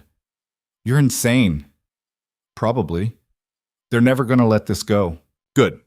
I'm tired of them letting things go, tired of silence and pretending and everyone avoiding the truth. He raised his voice, addressing the crowd. I care about her. I'm not hiding it anymore. If that offends you, that's your problem, not mine. He turned back to Lian Hua, spoke quietly. Is that all right? I should have asked first. She kissed him again, cutting off his words, more firmly this time, making her own statement. When she pulled back, she was smiling, genuinely smiling, bright and fierce and fearless. Let's go, she said. I'm done with this festival. They walked back to her stall together, collected her things, and left the festival behind. Let the town talk. Let them be scandalized. Let them clutch their pearls and whisper their judgments. It didn't matter anymore. They walked down to Willow Creek, to the spot they'd claimed as theirs. The music from the festival still drifted faintly on the wind, but here it was quiet, peaceful, real. You know what you just did? Lian Hua said, settling onto the creek bank. You declared yourself, publicly, completely. There's no walking that back. I know. They'll make you pay for it. Patterson will spread rumors. The Methodist ladies will organize against us. People will stop doing business with you, with me, with both of us. Probably. And you're all right with that? Ethan sat beside her, took her hand. I spent 5 years dead because I was afraid of living, afraid of caring, afraid of risking anything that might hurt me again. But you know what I figured out? Being dead hurts too, just slower, just quieter, but it still destroys you. He looked at her. I'd rather risk being hurt while actually living than spend another 5 years safely buried. And I'd rather be an outcast with you than acceptable and alone. That's the most romantic thing anyone's ever said to me, her voice caught. Also possibly the stupidest. Both can be true, she laughed, wiping at her eyes. What do we do now? I don't know, but we figure it out together. They sat there as the sun set, painting the creek in shades of gold and crimson, two people who'd chosen each other despite every reason not to, building something fragile and real and entirely their own. Later, as Ethan rode back to the ranch, he felt different, lighter. Like he'd been carrying a weight for so long he'd forgotten what it felt like to stand upright. He'd spent 5 years in the grave with Emily and Thomas, so afraid of dishonoring their memory that he'd stopped honoring his own life. But tonight, for the first time, he felt like he'd given himself permission. Not to forget them, not to replace them, just to live alongside the memory of them instead of underneath it. The ranch house was dark when he arrived, but it didn't feel as empty as it used to, because tomorrow he'd ride back into town. Back to her. Back to whatever they were building together. And whatever came next, judgment, isolation, hardship, they'd face it together. That was enough. For now, it was enough. The fallout came fast and ugly. By the next morning, half of Red Hollow had decided Ethan Crow had lost his mind. The other half had decided he'd never had one to begin with. Patterson spread the word that anyone doing business with the Chinese woman or her corrupted rancher was betraying the community. The Methodist ladies organized a petition demanding the town council revoke Lian Hua's business license on moral grounds. Ethan found out about it 3 days after the festival, when he rode into town for supplies and found Anderson's general store locked up tight at 10 in the morning. A hastily scrawled sign in the window read, "Closed for inventory." He stood there staring at that sign, knowing exactly what it meant. Anderson had always been neutral, practical. If he was closing rather than serve Ethan, it meant the pressure had gotten serious. He tried the feed and grain next. Same thing, closed. No explanation. The blacksmith at least had the decency to be honest. Old Murphy met him at the door, hat in hand, looking genuinely sorry. Can't do it, Ethan. I got a family to think about. Patterson and his friends, they're saying anyone who helps you is choosing sides against the town. My business can't survive that.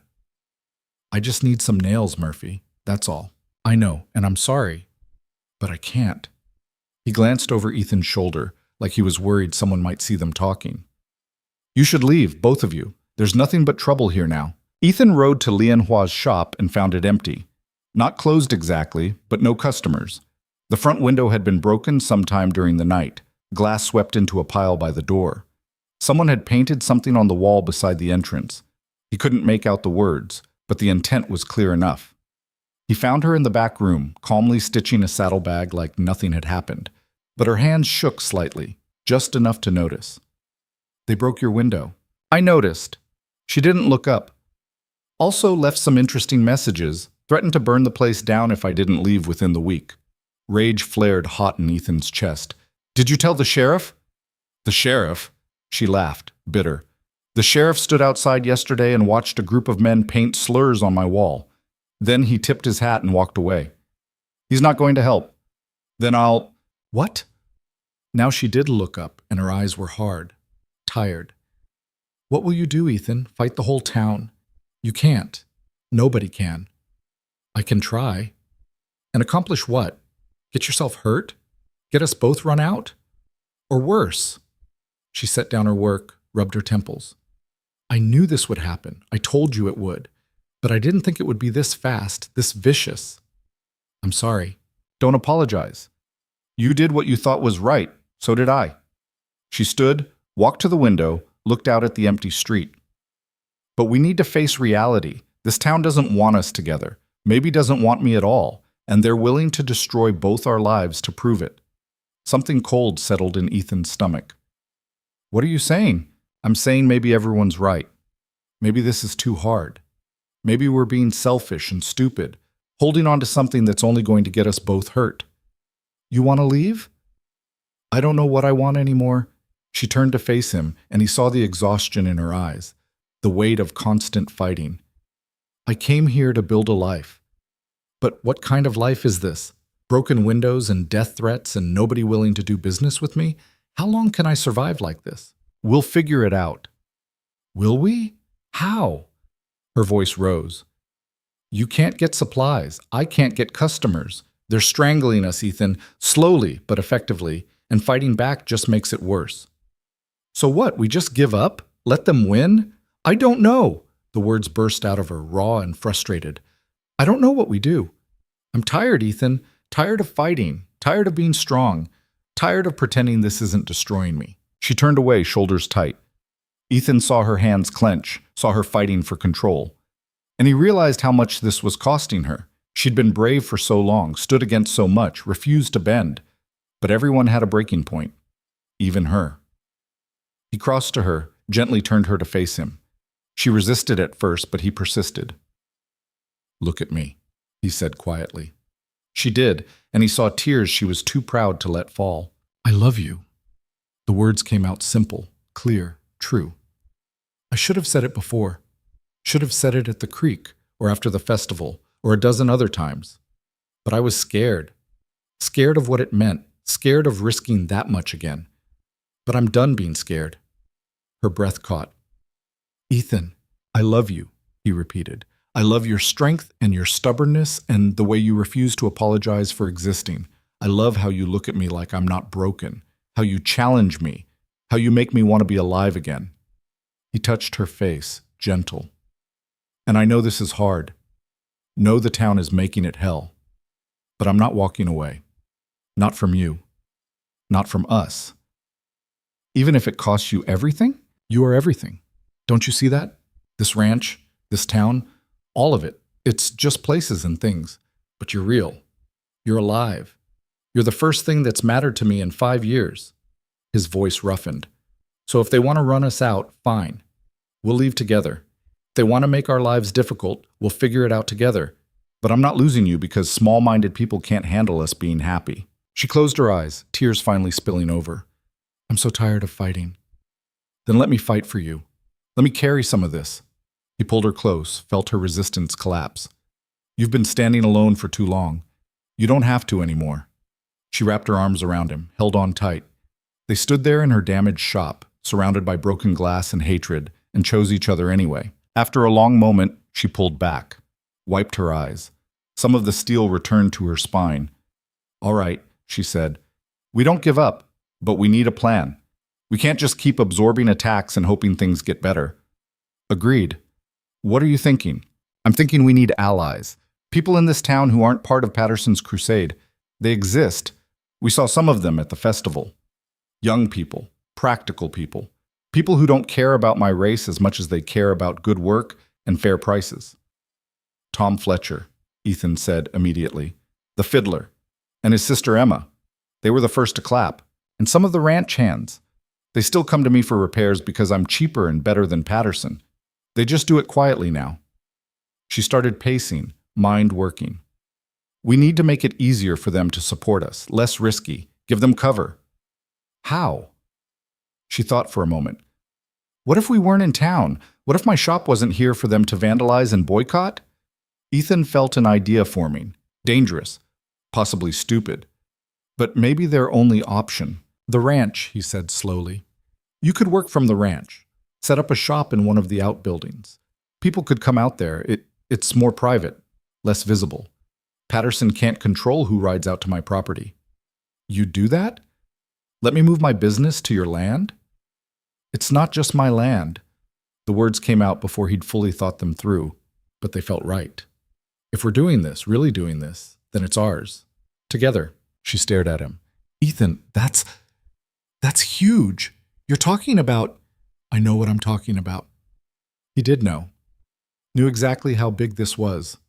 I'm saying move in with me. Bring your shop, your life, all of it. Make the ranch ours instead of just mine. People already think the worst. Might as well actually do what they're accusing us of. He took her hands. I'm not proposing. Not yet. We're not there. But I'm saying let's build something together. Really together. See if this works when it's not just stolen moments in town between attacks. Lian Hua looked around her shop, at the broken window, the stained wall, the space she'd fought so hard to claim. I built this, she said quietly. My first real business, my independence. Walking away from it feels like admitting defeat. You're not walking away.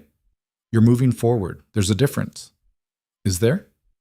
Yes, because you're not running scared. You're making a strategic choice, taking what works and building it somewhere better, somewhere safer. That's not defeat, that's adaptation. She met his eyes. You're sure about this? Really sure? Because once I move out there, everyone will know. There won't be any ambiguity left. Good. I'm tired of ambiguity. A smile tugged at her lips, small but real. You've changed, from the man who wouldn't even make eye contact 6 months ago.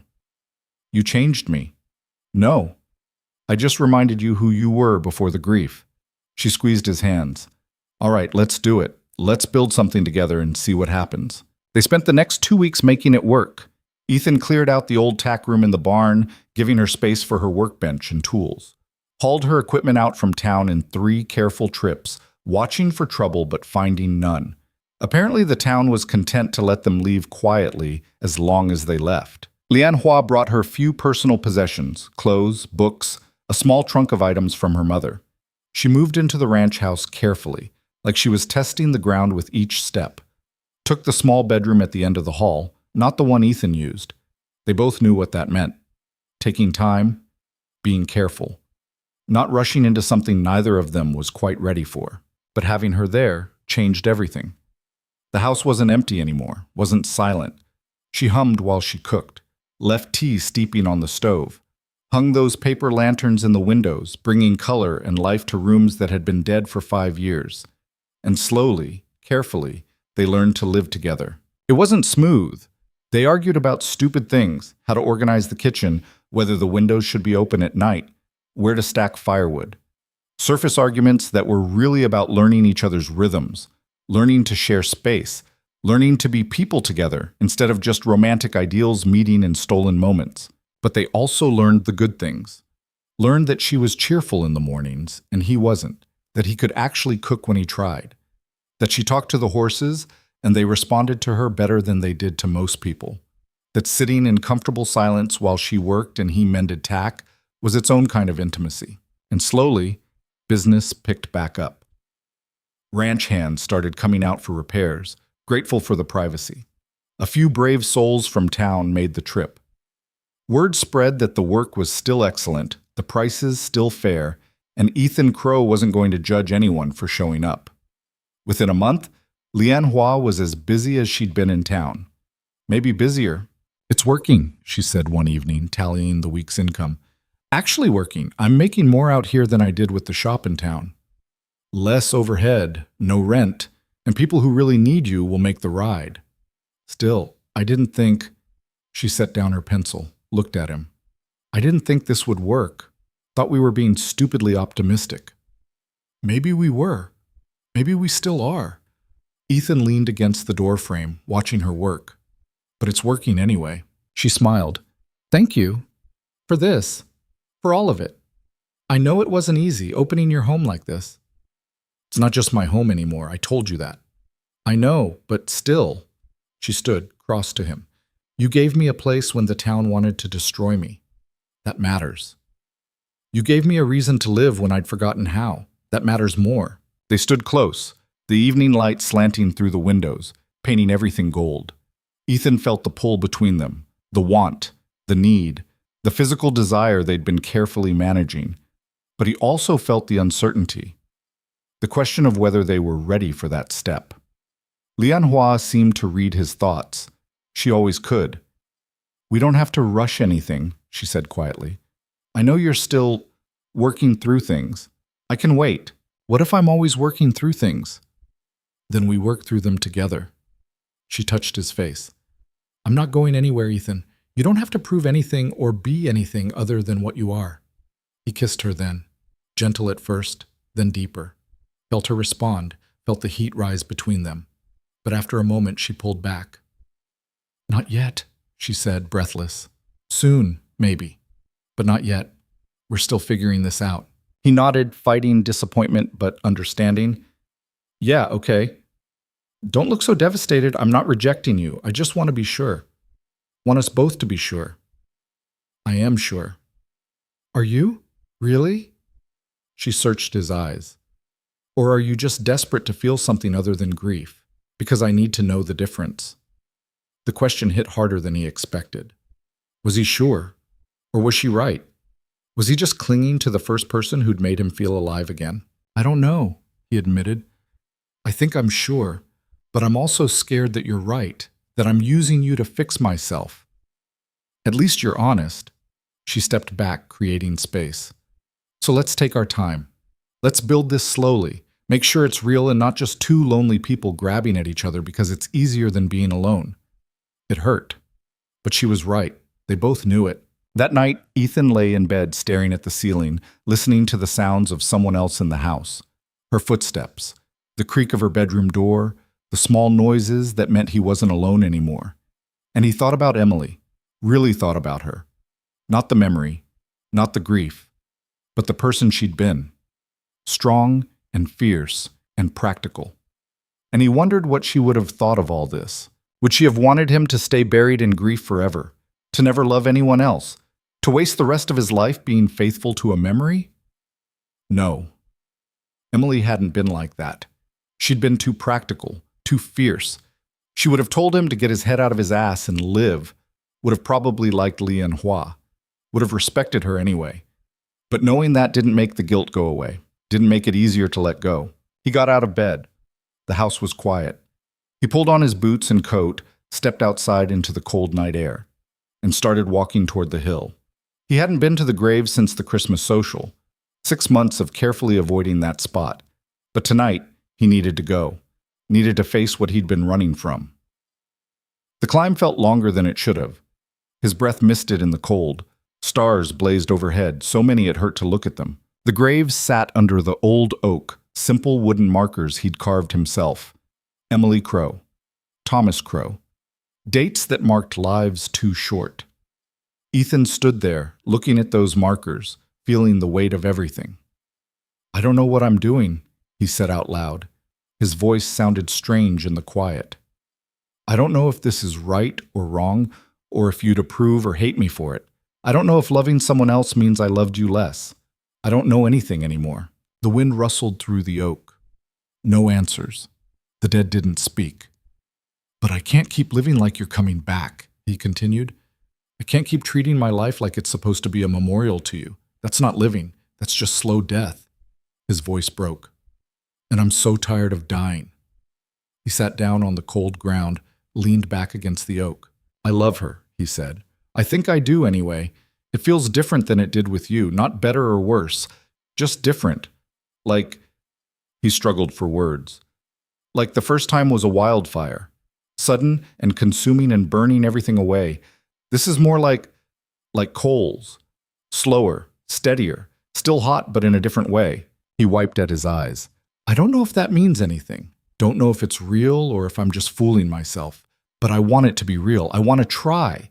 And I can't do that while holding on to you so tight. The words hung in the air. Truth he'd been avoiding for months. So I'm letting go, he whispered. Not forgetting you, never that, but letting go of the idea that I owe you my grief forever. Letting go of the guilt. Letting go of the fear that moving on means you didn't matter. He looked at the markers. You'll always matter. Always be part of me. But I can't let you be all of me anymore. He sat there for a long time, saying goodbye. Really saying goodbye.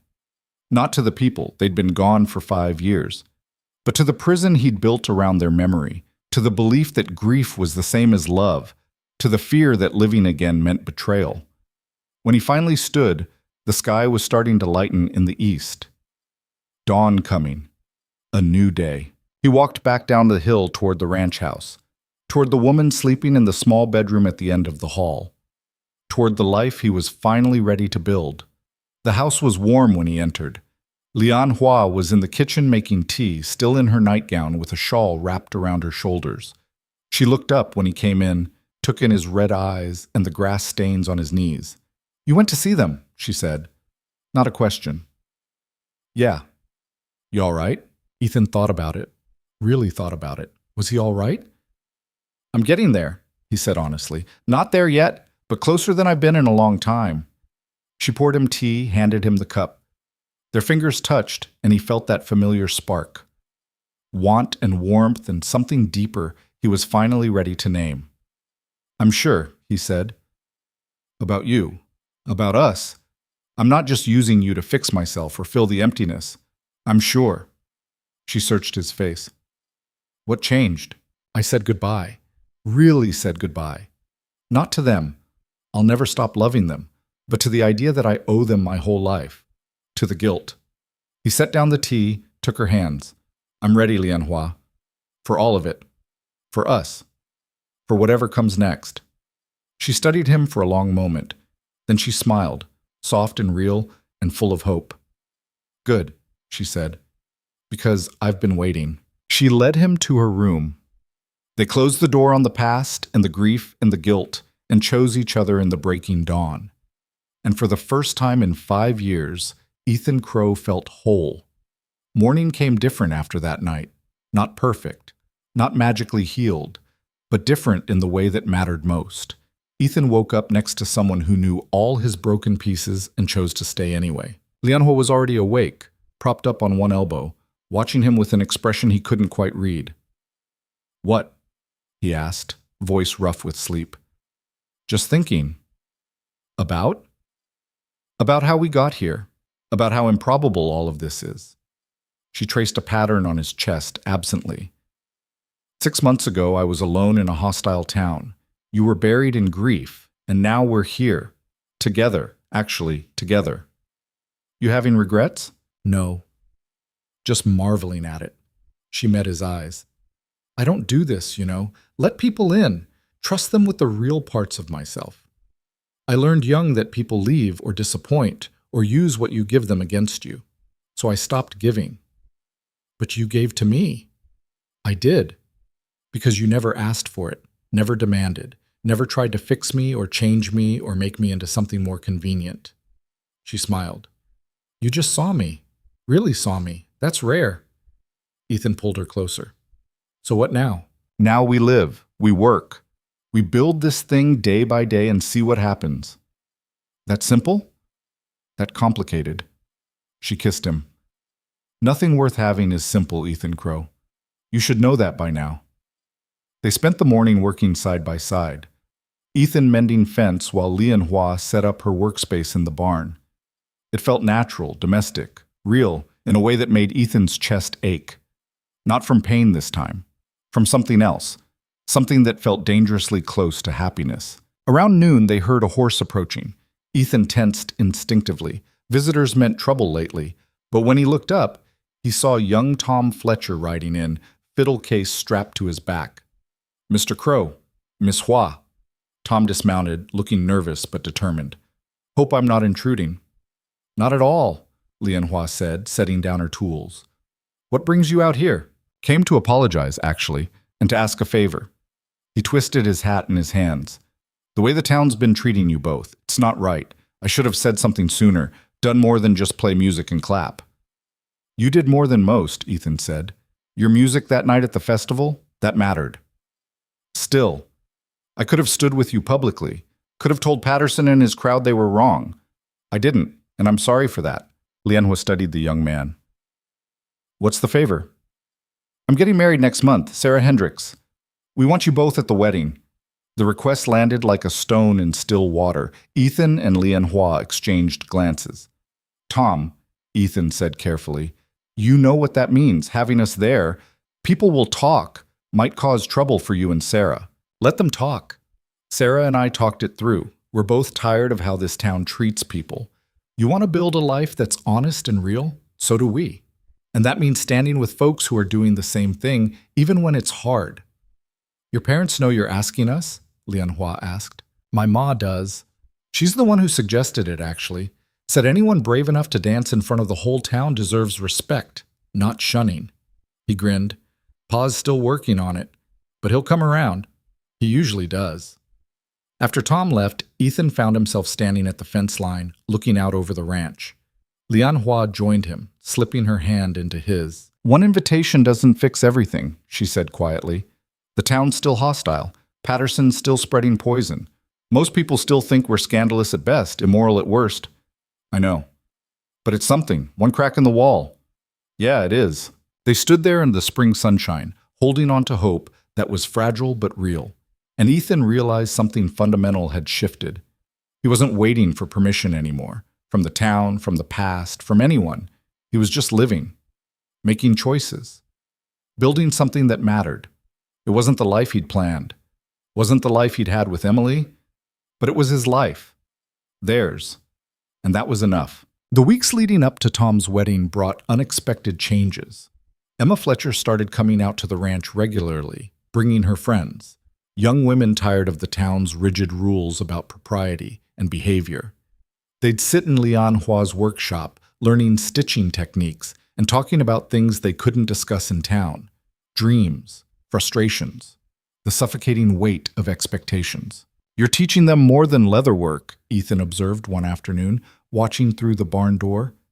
I'm teaching them that they have choices, that the way things are isn't the way things have to be. Lianhua joined him, wiping oil from her hands. These girls are smart, capable, but they're being told their only value is finding husbands and keeping quiet. It's a waste. You're going to cause another scandal. Good. This town needs more scandals, needs people shaking things up. Ethan smiled. You're dangerous, you know that. I've been told.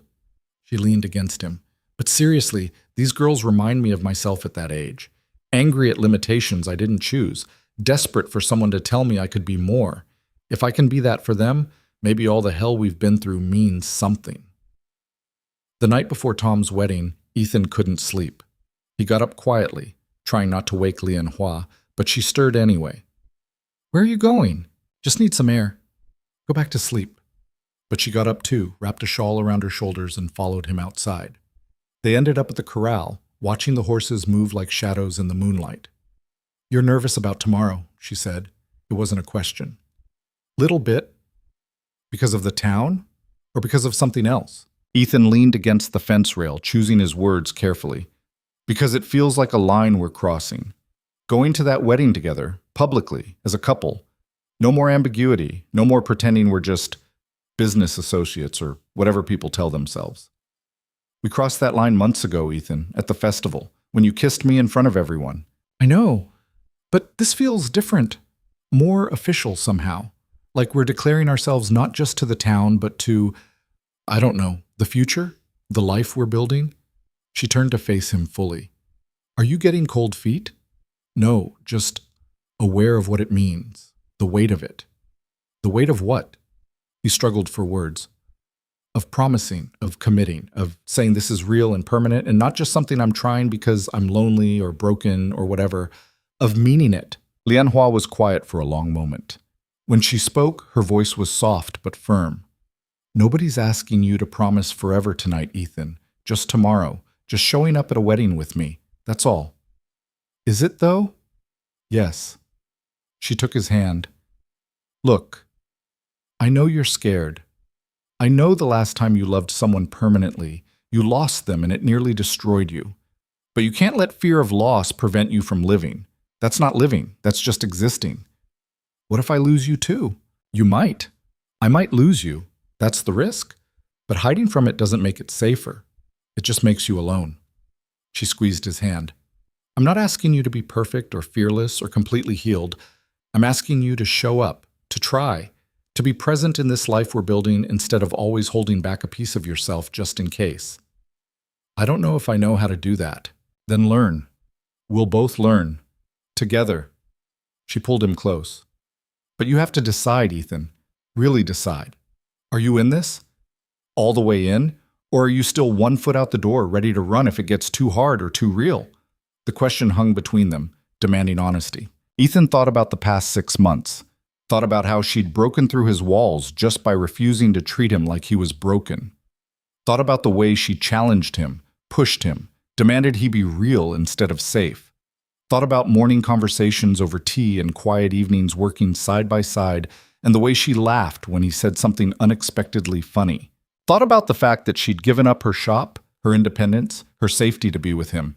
And she wasn't asking for promises of forever, just asking him to be fully present in right now. "I'm in," he said. "All the way, no more holding back." "You sure?" "Yeah, I'm sure." She kissed him then, deep and certain, and Ethan felt something settle in his chest. A decision made, a commitment chosen, not perfect, not without fear, but real. The wedding was small, held at the Fletcher Ranch rather than in town. Smart choice. It gave people plausible deniability about attending, and it kept Patterson's crowd from causing a scene at the church. Ethan and Leon Hua arrived together, and the reactions were mixed. Some people stared, some whispered, some looked away uncomfortably. But others, mostly younger folks, a few of the more practical ranchers, nodded greetings, acknowledged them. Tom's mother, Ruth Fletcher, went out of her way to welcome them. "So glad you could come, both of you." She said it loudly enough that nearby guests could hear. Making a statement. The ceremony was simple, heartfelt. Tom and Sarah spoke vows that were honest and unpolished and real, promising to build a life together, to face whatever came, to choose each other every day. Ethan felt Lian Hua's hand find his during the vows, felt her squeeze gently. When it came time for dancing, Ethan didn't hesitate. He stood, offered his hand, and led her onto the floor. A few other couples were already dancing. No one stopped. No one made a scene. They just danced. It wasn't defiance this time, wasn't a statement or a challenge. It was just two people dancing at a wedding. Normal, ordinary, exactly what it should be.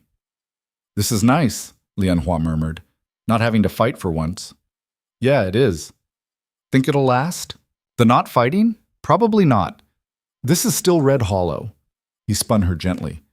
"But maybe we're building something, slowly, a few people at a time. Or maybe we're just finding the people who are already decent and pulling them closer. Either way, I'll take it." They danced until the music stopped, then found seats at one of the tables. Emma Fletcher brought them cake, sat down without being invited, and started chattering about a leather project she wanted to attempt. Ruth brought punch. A couple of the young ranch hands came over to ask Lian Hua about repairing their gear. It was normal, beautifully, perfectly normal, and Ethan realized this was what winning looked like. Not grand gestures or dramatic confrontations, just slowly building a life where they could exist without having to fight for every inch of ground. On the ride home, Lian Hua was quiet, content, the kind of silence that meant she was processing, thinking. "What's on your mind?" Ethan asked. "I was thinking about my mother's letter, the one asking me to come home."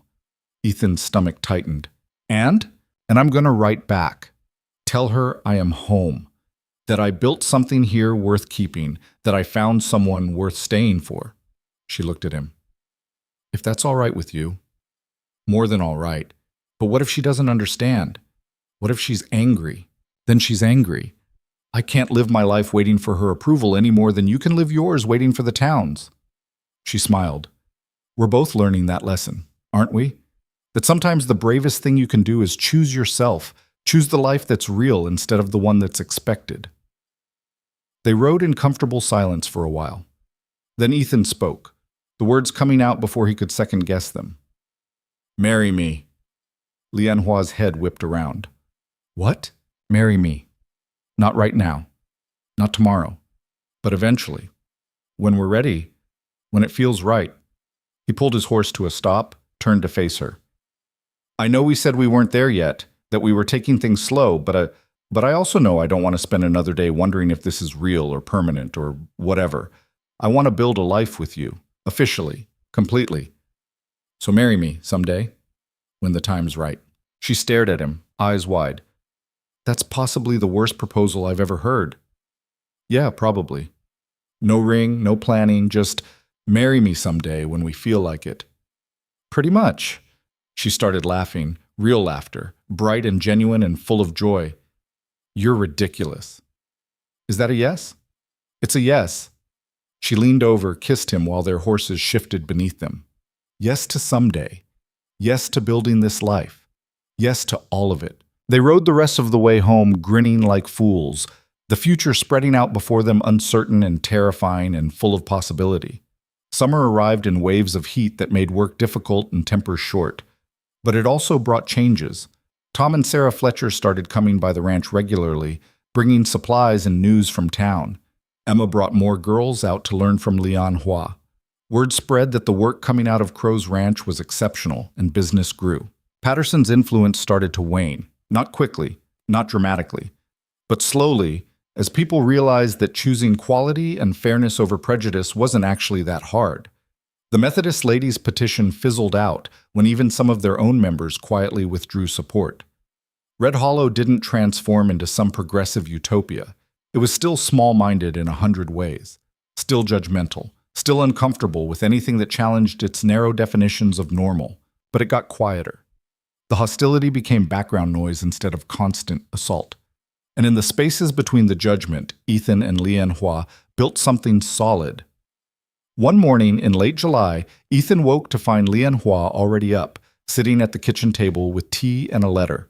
She looked up when he entered, eyes bright with unshed tears. "My mother wrote back," she said quietly. Ethan's chest tightened. "And? She's angry, disappointed. Says I'm being foolish and throwing my life away on a man who'll never be accepted by her community or his." Lian Hua's voice wavered. "Says she doesn't understand how I can choose this when I worked so hard to build independence." "I'm sorry. Don't be." Because she also said, Lian Hua touched the letter, gently. She also said she loves me, that she doesn't have to understand to support me, that she raised me to make my own choices, and she has to trust I'm making the right ones, even when they scare her. That's good, isn't it? It's everything. She wiped at her eyes. She wants to visit, to meet you, to see what I've built here. She's terrified and disapproving and worried, but she wants to try. That's more than I expected. Ethan crossed to her, pulled her into his arms. When? Late August, before winter sets in. She looked up at him. You sure you're ready to meet my mother? She's going to judge you, question your intentions, probably give you hell. I survived this town's judgment. I can survive one protective mother. Don't be so sure. She's formidable. So's her daughter. I'll manage. The weeks before her mother's visit were a flurry of preparation. They cleaned the house top to bottom. Ethan fixed things he'd been putting off. Lian Hua fretted over details that didn't matter but helped her manage her anxiety. What if she hates it here? She asked one evening. What if she hates you? What if she tries to convince me to leave? Then we deal with it, together. Ethan pulled her close. But I don't think she will. I think she's going to see what I see.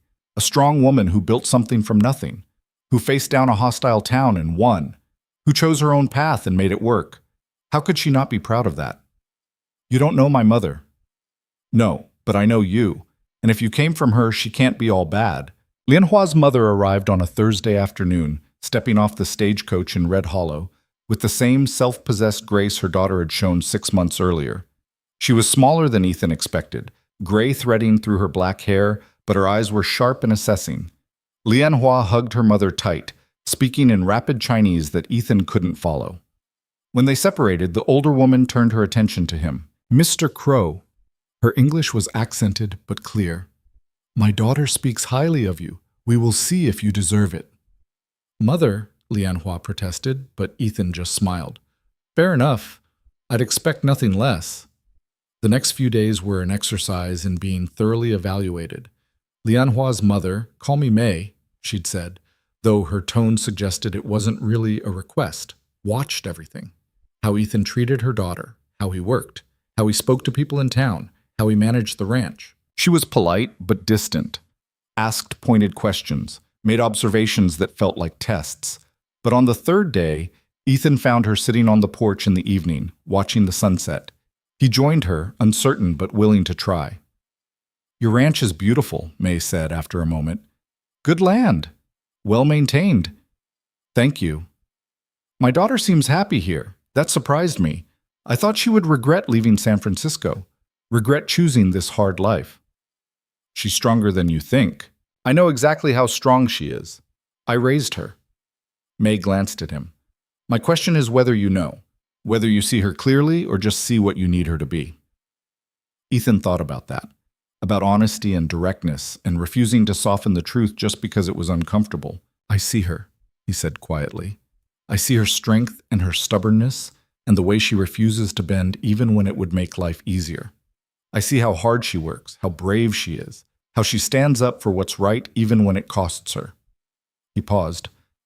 I also see her doubts, her fears, the way she pretends to be invulnerable but isn't, the loneliness she carried before, the cost of being strong all the time. May studied him for a long moment. You love her. Yes. And you will protect her, support her, not try to change her into something more convenient? I'll try to be worthy of her. Can't promise more than that. Good. Promises are cheap. Trying is valuable. She turned back to the sunset. I don't understand this life, this place, the hostility you've both faced, but I see that my daughter is building something real, something she chose, and I see that you're part of why she feels safe enough to try. She did most of it herself. Yes, but not all of it. Partnership matters. My husband and I built our life together in a place that didn't want us, making something from nothing. I recognize that in you two. She stood. You have my blessing, for what it's worth. It's worth everything to her, so it's worth everything to me. May nodded, satisfied, and went inside. The night before she left, May sat down with both of them at the kitchen table. I'm going back to San Francisco tomorrow, she said, but I want to say something first. She looked at her daughter. I was wrong. When I said you were wasting your life, you're not wasting anything. You're building, creating, choosing. That's what I raised you to do, even if the choices frighten me. Lianhua's eyes filled with tears. Thank you. And you, May turned to Ethan. You're a good man, honest, hardworking. You see my daughter clearly. That's rare. Don't waste it. I won't. Also, you need to marry her properly. None of this someday when we feel like it nonsense. Set a date. Make it real. Ethan and Lianhua looked at each other, surprised. You told her about that? Ethan asked. Of course I told her. She's my mother. So? May looked between them. When? We were thinking spring, Lianhua said, after the worst of winter, when everything's starting to grow again. Good. I'll come back for it, and I'll bring your father, even if I have to drag him. She smiled for the first time since arriving. He'll complain the whole way, but he'll come. He's stubborn, but not heartless. They spent the rest of the evening talking about plans, about the future, about the life Ethan and Lianhua were building, and the family that was slowly learning to accept it. When Ethan lay in bed that night, Lianhua curled against his side. He felt something he hadn't felt in 6 years. Peace. Real, solid peace.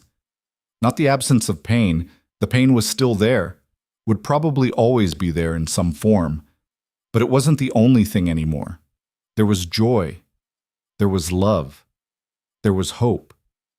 There was a future worth building. You happy?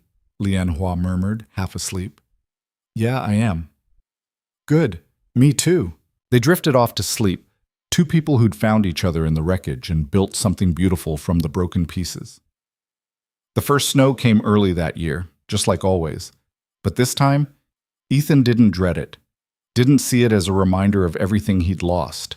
Instead, he saw it as a reminder that seasons change, that life continues, that winter always ends and spring always comes. He stood on the porch one December morning, watching the snow fall, and thought about the journey that had brought him here. From broken hermit to man building a life, from ghost to something alive and real. Lianhua joined him, wrapped in a thick shawl, carrying 2 cups of tea. What are you thinking about? She asked, handing him one. About how 5 years ago I was convinced I was done, that my life was over, and all that was left was existing until I died. He sipped the tea. And how wrong I was. You weren't wrong. You were grieving. There's a difference. Maybe. But I was also hiding, using grief as an excuse to stop trying, stop living, stop risking anything that might hurt. He looked at her. You changed that. You didn't let me hide. You changed it. I just refused to treat you like you were broken. She leaned against him. We saved each other, I think, in different ways. You gave me a place to belong. I gave you a reason to live again. Fair trade? More than fair. They stood there watching the snow fall, transforming the harsh landscape into something beautiful. And Ethan thought about Emily and Thomas, sleeping under the oak on the hill, thought about how loving them didn't mean he couldn't love Lian Hua, how honoring their memory didn't require sacrificing his future. He'd carry them with him always, part of his story, part of who he was. But they weren't the whole story anymore. There were new chapters being written, new people becoming part of the narrative, new love being built on foundations of honesty and courage, and the choice to keep trying even when it was hard. Let's go inside, Lian Hua said, shivering. It's cold. But Ethan pulled her closer instead. One more minute. I want to remember this. Remember what? This moment. This feeling. The fact that I'm standing here with you, watching the first snow, and I'm not drowning in grief. I'm just living. Actually living. She smiled, understanding. It's a good feeling. Yeah, it is. They went inside together as the snow continued to fall, blanketing the world in white. The ranch house was warm, filled with the smell of bread baking and wood smoke and tea, filled with life and sound and the presence of someone who'd chosen to stay. That evening, they sat by the fire. Lian Hua worked on a new saddle design while Ethan read. Simple, domestic, real. I was thinking, Lian Hua said, not looking up from her work, about the wedding, about what it means. What does it mean? It means we're declaring ourselves, not just to each other, but to the world, saying this is real and permanent and we're choosing it despite everything. She paused. That's terrifying. Yeah, it is. But also right. Feels right. It does. She set down her work, turned to face him fully. I love you, Ethan Crow. I love your honesty and your courage and the way you keep choosing to live even when it's hard. I love that you see me clearly and don't try to change me. I love building this life with you. Ethan set down his book, pulled her close. I love you too. I love your strength and your refusal to accept limitations. I love how you push me to be better. I love that you're patient with my grief, but don't let me hide in it. I love you. They sat there holding each other while the fire crackled and the snow fell outside, building a life one moment at a time. Spring came slowly that year, the thaw gradual and uneven. But it came. It always did. And on a bright April morning, with wildflowers blooming and the creek running high with snowmelt, Ethan Crow and Lian Hua were married. Not in town, they'd learned that lesson. They held the ceremony at the ranch by Willow Creek, where they'd built so much of their relationship. Tom Fletcher played fiddle. Emma and her friends decorated with paper lanterns and wild roses. Ruth Fletcher organized food. A couple dozen people came, young folks mostly, people who'd learned to see past skin color and circumstance to the love underneath. Ethan's vows were simple. I promise to keep choosing you every day, even when it's hard, even when I'm scared. I promise to see you clearly and love you anyway. I promise to build this life with you, whatever comes. Lian Hua's were just as honest. I promise to stand with you, to challenge you when you need it, and support you always. I promise to be real with you, even when the truth is uncomfortable. I promise to choose this life we're building every single day. They exchanged simple gold bands, kissed while their friends cheered, danced to Tom's fiddle while the sun set in shades of orange and gold. It wasn't perfect. Patterson and his crowd didn't come. The town's judgment didn't magically disappear. There would still be whispers and prejudice and people who thought what they'd built was wrong. But none of that mattered. Not really. Because they had each other. They had this life they'd built from broken pieces. They had friends who chose to stand with them. They had a future full of possibility. And they had learned the hardest truth of all, that sometimes the bravest thing you can do is open your heart again, risk again, love again, even when you've been shattered, even when you're terrified, even when the world says you shouldn't. That night, after the guests had left and the house was quiet, Ethan stood on the porch looking out at the dark. Lian Hua joined him, now his wife, her hand finding his like it always did. Happy? She asked. Yeah. Terrified but happy. Good combination. Keeps life interesting. They stood there in the darkness, the ranch spreading out before them, the hill with its graves visible in the moonlight. Ethan thought about making one last trip up there, telling Emily and Thomas about the wedding, about Lian Hua, about the life he was building. But he realized he didn't need to. They were part of him. Always would be. But they were at peace, and so was he. There was nothing left to say that hadn't already been said. Come to bed, Lian Hua said gently. Tomorrow starts early. Tomorrow always does. They went inside together, closing the door on the past and the grief and the fear. Two people who'd been broken in different ways, who'd found each other in the wreckage, who'd chosen to build something real from the pieces. The frontier was harsh and unforgiving. It demanded strength and courage and the willingness to fight for every inch of ground. But it also offered something precious, the chance to reinvent yourself, to choose who you wanted to be, to build a life that was yours, regardless of what anyone else thought. Ethan and Lian Hua had learned that lesson the hard way, had paid for it with blood and tears and endless fighting, but they'd learned it. And in learning it, they'd learned something even more important, that love isn't about perfection. It's not about finding someone who completes you or fixes you or makes you whole. It's about finding someone who sees your broken pieces and chooses to stand beside you anyway, who challenges you to keep living even when it's hard, who refuses to let you hide from life just because life hurt you once. It's about choosing, every day, to be present, to be real, to risk the pain of loss because the alternative, living half a life buried in fear, is so much worse. In the unforgiving frontier where survival demanded everything, Ethan Crow learned the hardest truth of all, that sometimes the bravest thing a man can do is open his heart again. Let it beat beside someone who refuses to let it die. And in doing so, he learned what it meant to truly live, not safely, not perfectly, not without pain or fear or doubt, but alive, fully, completely, courageously alive. And that, in the end, was everything.